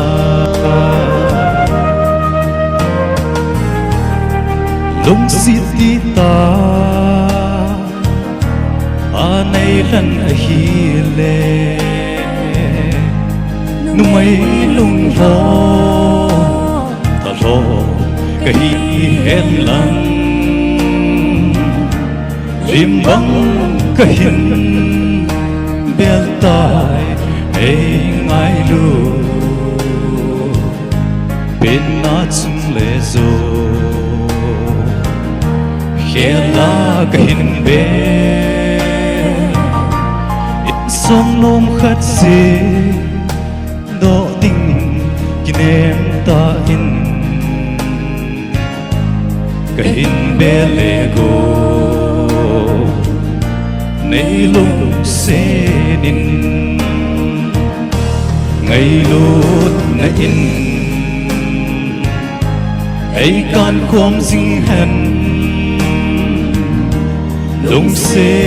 na in ai chen khom pi hen in chen khosa kilom ta sim do ting in lung ki to in chen khom tai te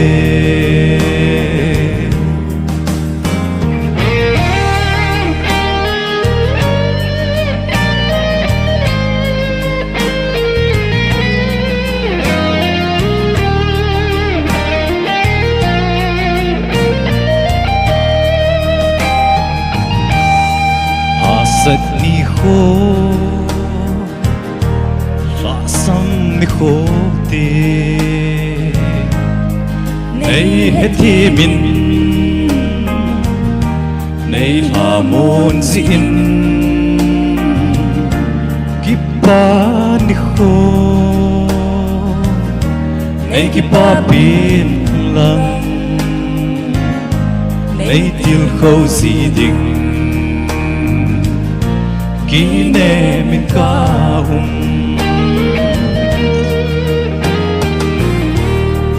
lung siết đi ta akalan nahi bo pathin songin kin song na chen pi nge pakai salin cây song nay gian lăng tao khom dinh cùng mình ôi thiên dân ba tin ni tin nin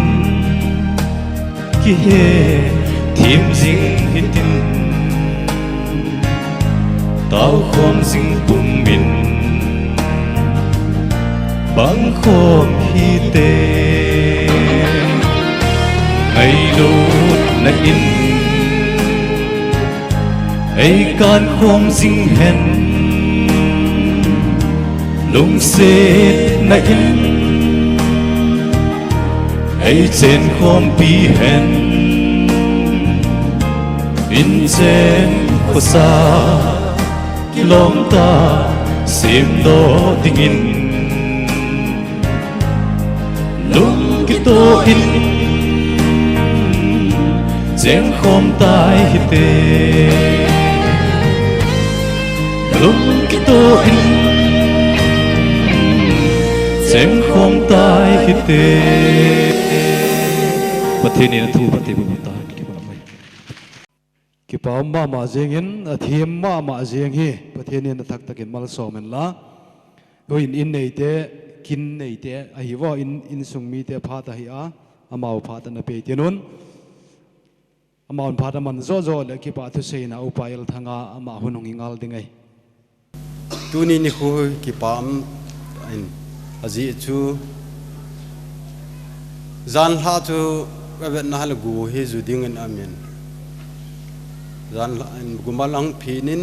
ki omong ka boi ma jeng win tu na ho he tu ding phal le polanga thil ma them ki koi ho he su tu ding a ka ngai tu le gu ong hai ki nin ka ki pa na khat chu tu ni ka pathin hi nga ka taw na tu yam chel tu ni khon gu zu hal lang hele bon lo ding in sung ki khop nai ma hi thei lo ding tyo zo si chu ka ge la hi le pathin ko ma ka kana taw na tu pathin ei san pe ti chu mi pi la kan phon do ai han lang ki pa min tu ni khwa sala ha su pi le ula naw te ho na bon cha ke wa na phan man tam taw nan da tha wa ki ho ngai lu na zala nong ji na chung che wa spenin ki pa thu le za na kan pi ma san hen lang ka ki pan tu ni kho hen ka cha pa sei milin cha hi thum ka nei hin ke hin thum nu mai khat le pusal khat nei in au pan ji nei tan anaw nun jong ji nei tan to hen aman ji anei na dinga anu le pa ei dong honin ji nei na dinga aman jong ei do na chung chon hona keni jong pathin na ute na ule na nawin anei tan nangin tu a hen na nei na dinga pathin dan thinga ji na nei thi ti kana anu to kin ka vai tha na hon a hin la ka ta pa sei mi le ni ka thu sei hon ei nil hon pon au te nin dal lovin ji na nei hon jong le anaw la u in aman pathin hun thieng dana ji nei jin ama chungang ki pa thu ka phu ni han lang tu ni kho a hin ka ki pa in mi pi hi za nin ngai lu na zala na hing up ji wa chu tiang ngong le na phan man tam ho nan da hloi lai muna ki ho kina ni hung tha pi ja vela ki pa thu kan phun ki ni han lang chule tu ni kho a naw te ni lasa kanau ani ni a kanau te ngan chang hin amau hi kanau ai ama te ni yong tu ni kho a kilom ta lai hung sa pi thi yon ni nong ama ni chunga yong ki pa thu avela kan phun ki ni han lang chule tu ni kho a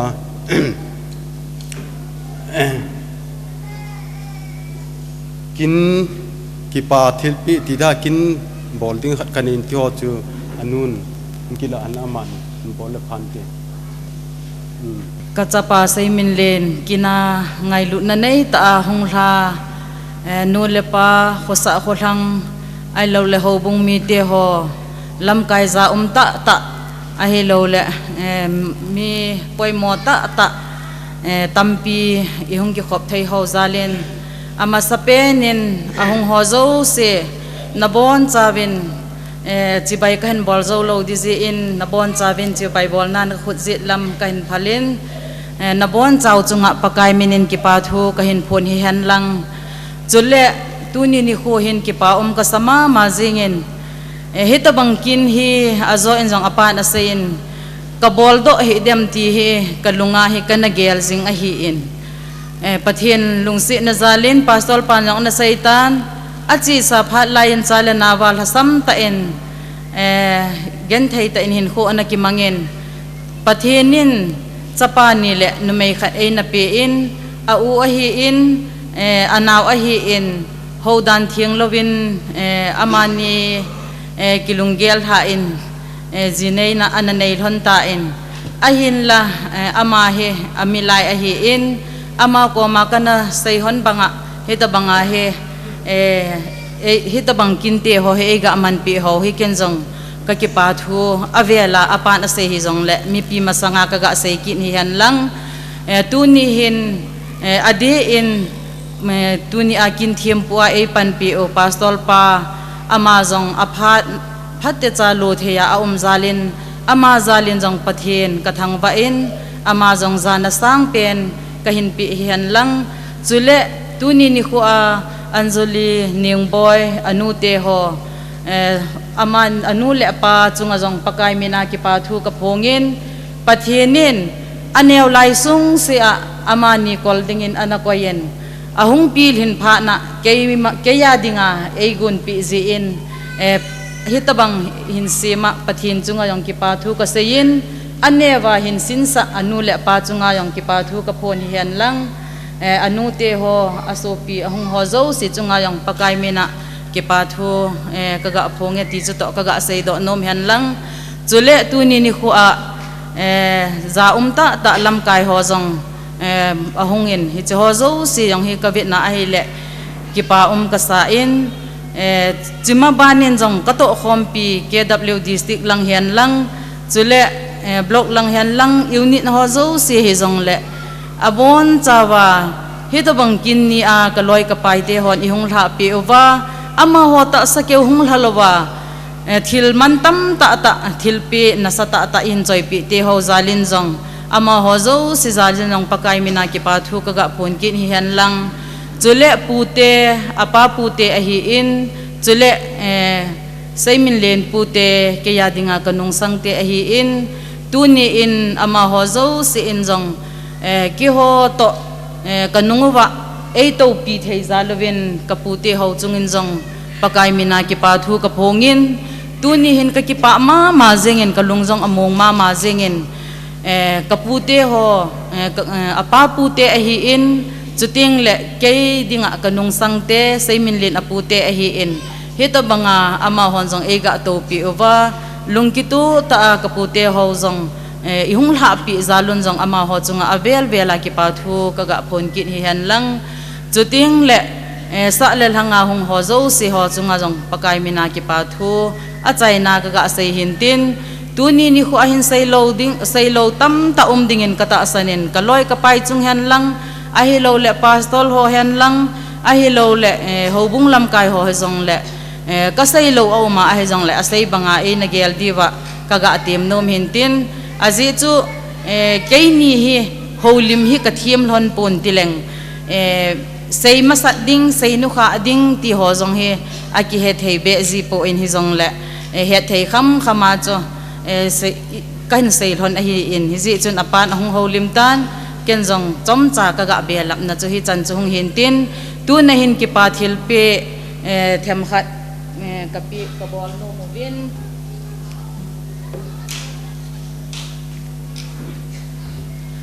pathin ba chaina la sadinga jong hin la sathim artist adang dang ho chu a nai hi jong le kana hol po in tuni a hin pathin mina ngai lu na nei ta la i hong sa pe dingin ka u chapa sei min thang ama jong he kana kitiemen aman jong ngai lu na nei ta in anaw chunga la khat i hong sa pe in kipa ka sama ma jengin chuting le kazol no nunga kima aman jong pathin ba chaina la sa theina o hoi ta ape in aman jong i hong sa pe in he jo zo se chu amani chunga jong ki pa thu kaga phon kin hi han lang tuni a hin hobung ho jong ki pa thil pe hoi hi jong le ka pe no min aji chu tu kum tu chung hi tabang program ka nei te ho za la hin hobung a hi in khanglai a hi in missionary a hi lo le WMT a hi han lang chuting le zu club te yong la ka suboi ma jeng wen hi jong le tuni khu a hi adang ho chu ka hin pi thei lo ding a hi in hobung hian lang khanglai amani ading hen thil neu cha ka gong wen he chi chu keima in azop hat le ka benu in khil chu hin join tin che chu hobung te pi do na chu ka hung nei thon jing ding hi han tin a hom ding jong adang ho ga ko se hon dang ka tin pha jong hong so to ding a hi tan thunop lo lai a hi je in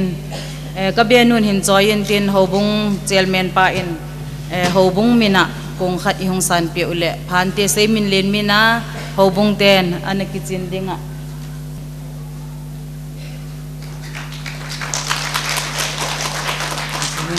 ข้างไล่เตะอบานข้างไล่เตะก็เกิดข้างไล่เตะก็ทิ้งมันจะคงไงเนาะมันต้องงอมันดีก็ทิ้งตัวนั้นจะชิ้นนึง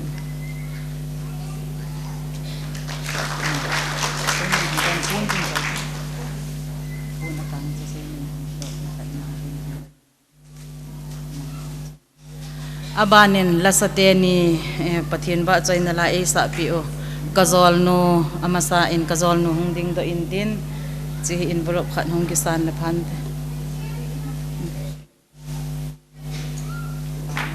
pun o pi o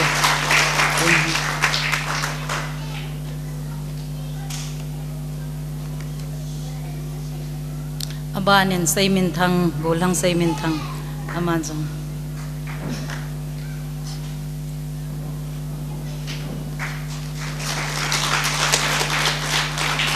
Ciban na ding chun ama ho zowa ding chun kipathil pi neu khat kaga pi nom ki na laizin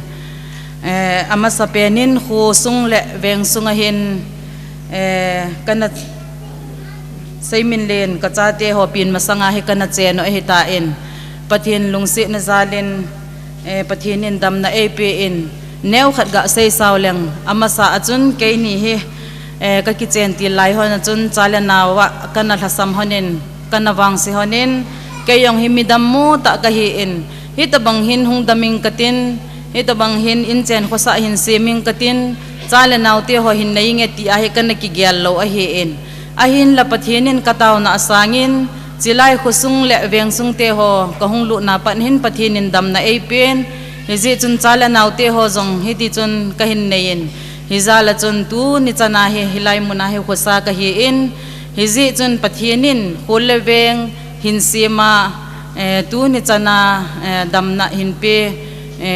nazala hausa pil hausa pu in ihung din do pi han lang pun khat amani silpi na hin nei hon lang phante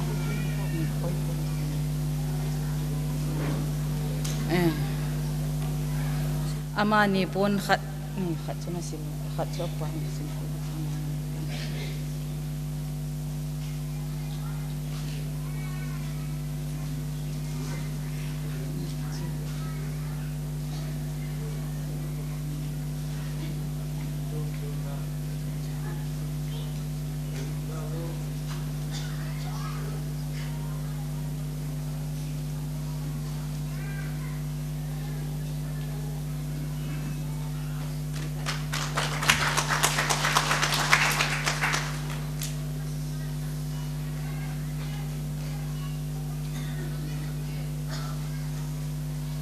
chichu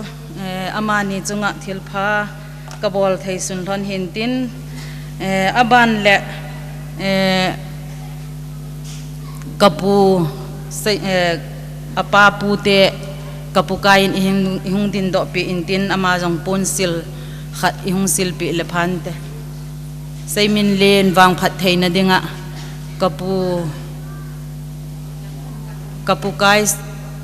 kapukai hung hen lang apa pute aum lo la loi nun hung sil le phante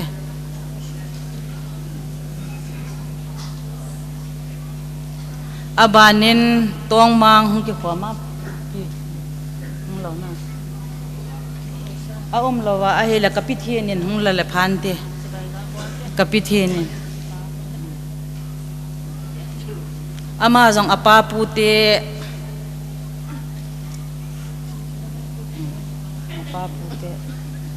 aban le saimin len pute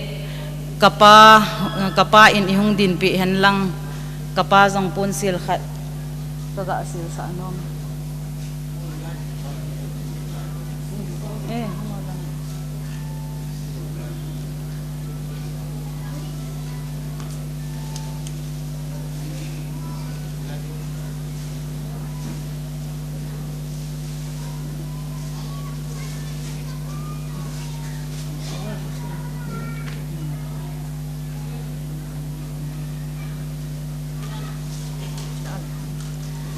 abanin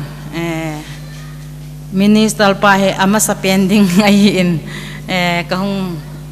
anu kha piana kan pan sa lon a he in azi chu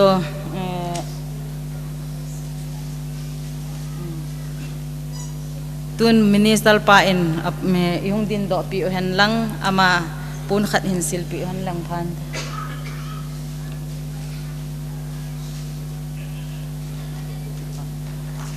aban le hobung chairman pa aman zong yung din do pi hen lang ki pa thil pe in ken zong pun khat kan sil pi nom kin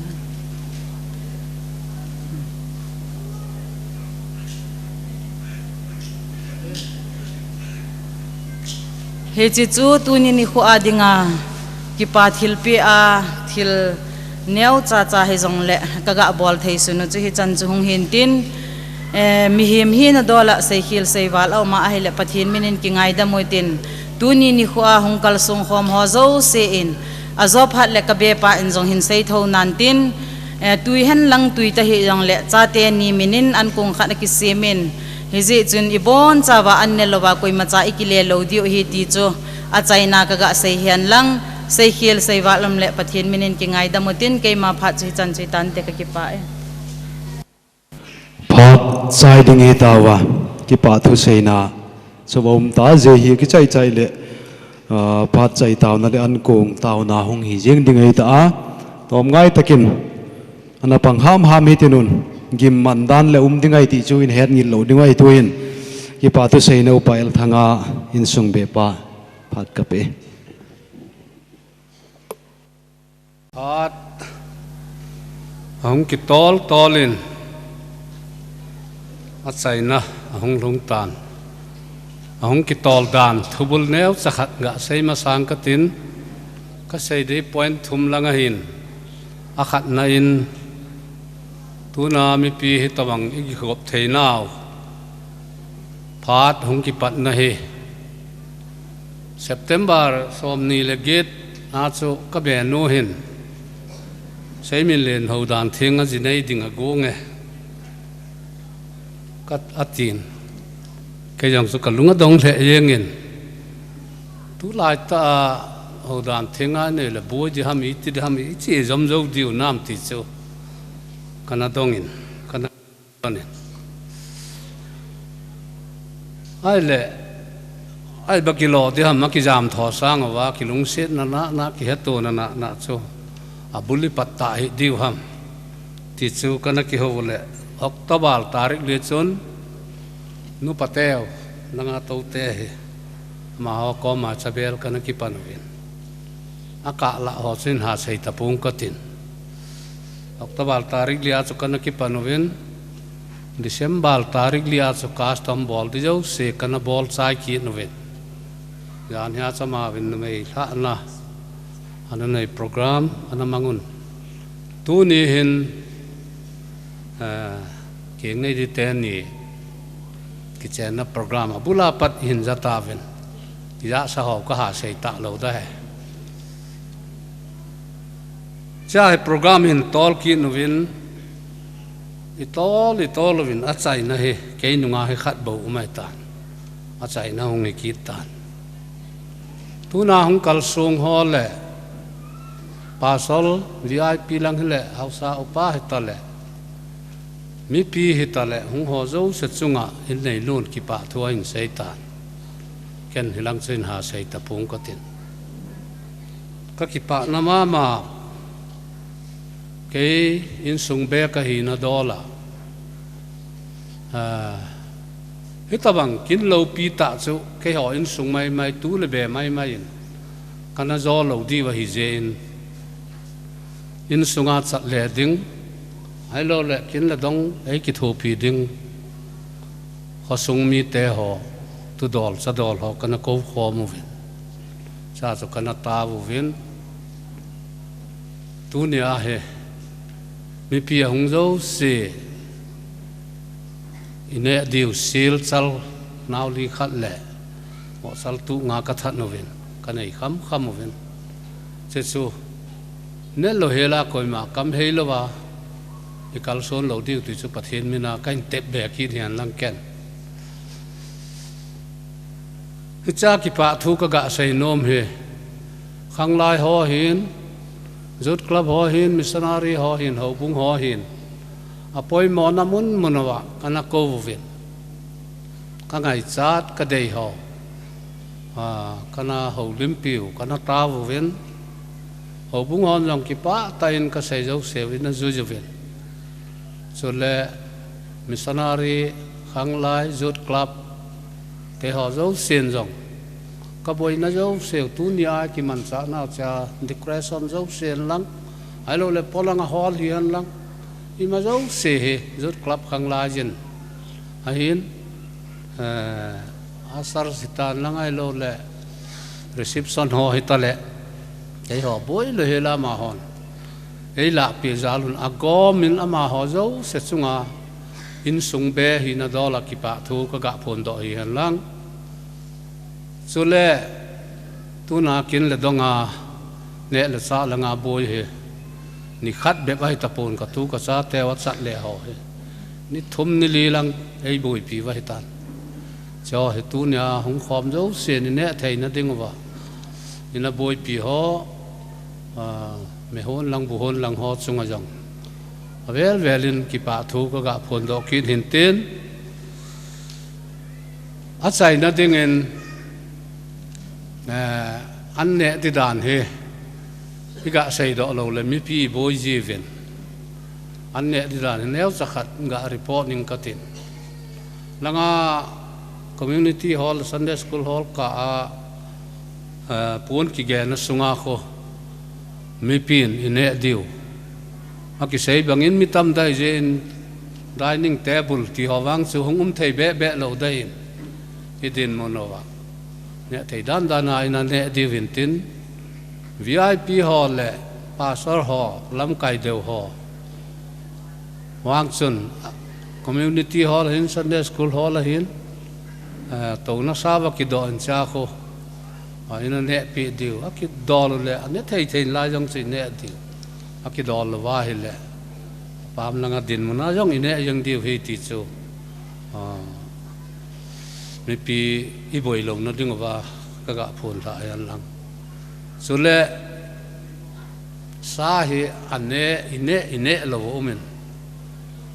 bong sa a hi pun tu na hi sil sa hin sil sa ne jo se chun aban le zo le i che su pha le a hin sei di wa hin sil sa hi langa wo sa hi langa wo sa to sil sa chum chuma ki ho nei je in sil sa dei ho chun an sei pha nu le langa chun ki do deu aban lang je ma chu wo sang ki do ki da hin se chu wo sa ne ho du ho a dei ho ti tau te cho chun ai ki la deu i het them thei na ding wa ka ga pho na hin i pha no he ama je min ta program ne khat ki pat be ki nen lang pung ma khai pung ka khat tabang ki mang ki le chu bu ne hung hun chet dai pung khat le ke a hin a so na so se di ka ti le to khop ta di je sei da tang ka ten mi zo se tu na hung zo se lai ho la pat na word of thank sei ka hi na to ki lonin ning ki tho pi now hello le til zo se program su bulhinga hung zo se ho se la ya hi ki kheno le ka vai tha ai ta welcome a chu ina ki chi bai ta ve to hi ki vai tha na ven ken in sung be hi na inong kun jong se ong zo se ka la na chi bai ka hin bu e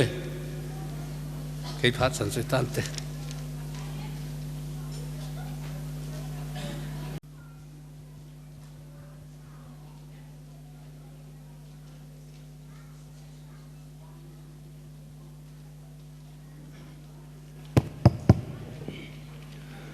kipa kauma pula ki pathin boina umlo helin pathin mapuina inget naw pathin ni don hu achai thi te ding ta program khat bep ta je chau chau hi ngak la dingi ta wa jema sang chun i kondak ki ti hi anum le anum puwa amo pong na le li na dik lo te wa ka pu khak le mai the hi a su khil bol khilo mai le in nei lam hiền lăng ai lâu lên mi pi lam hi lệ mi tiệc ding zong lệ ngày đã đi zong à ki hậu lim khang na ki vai hậu phang nam lệ pathe minin ki ngày đầm hi tiêu thì chú con gen hin tiến tu hin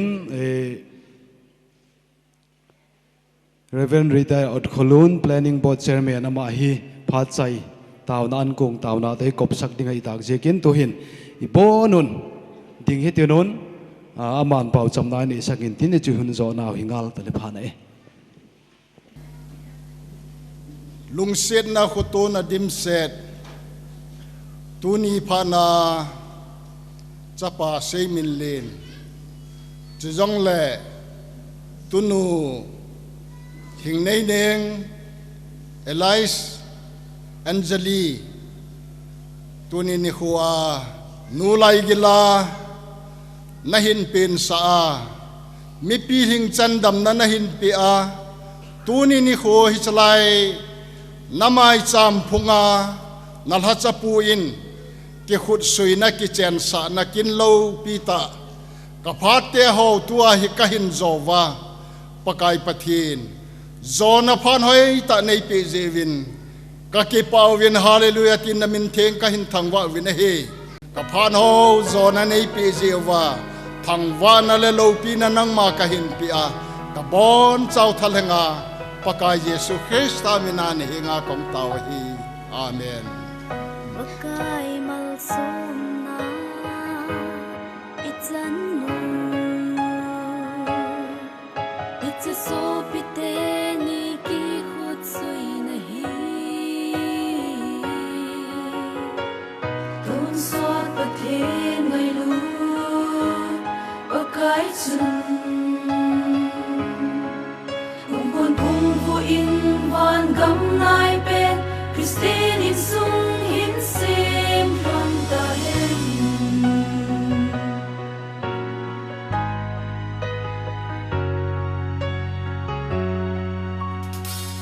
Pakai mal som na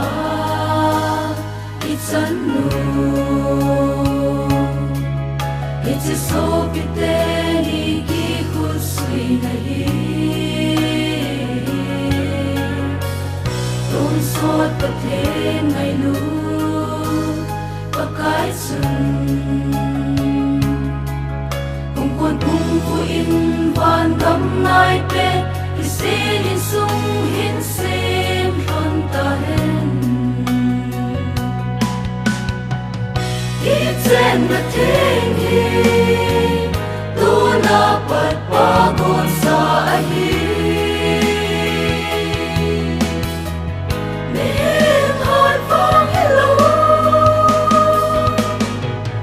Is it sun koi man pathen sang gop sa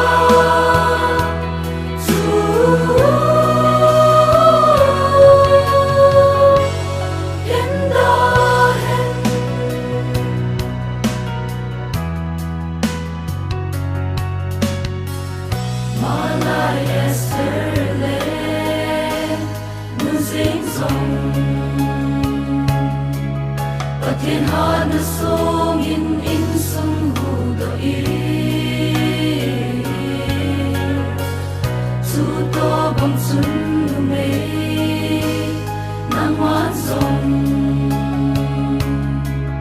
Và thiên hạ sung a mo lang zona Christine in sung song din ka ta ve Itsen na theng hi tu na pat pagon sa ahi Mehim han fang hello Is it sun koi man pathen sang gop sa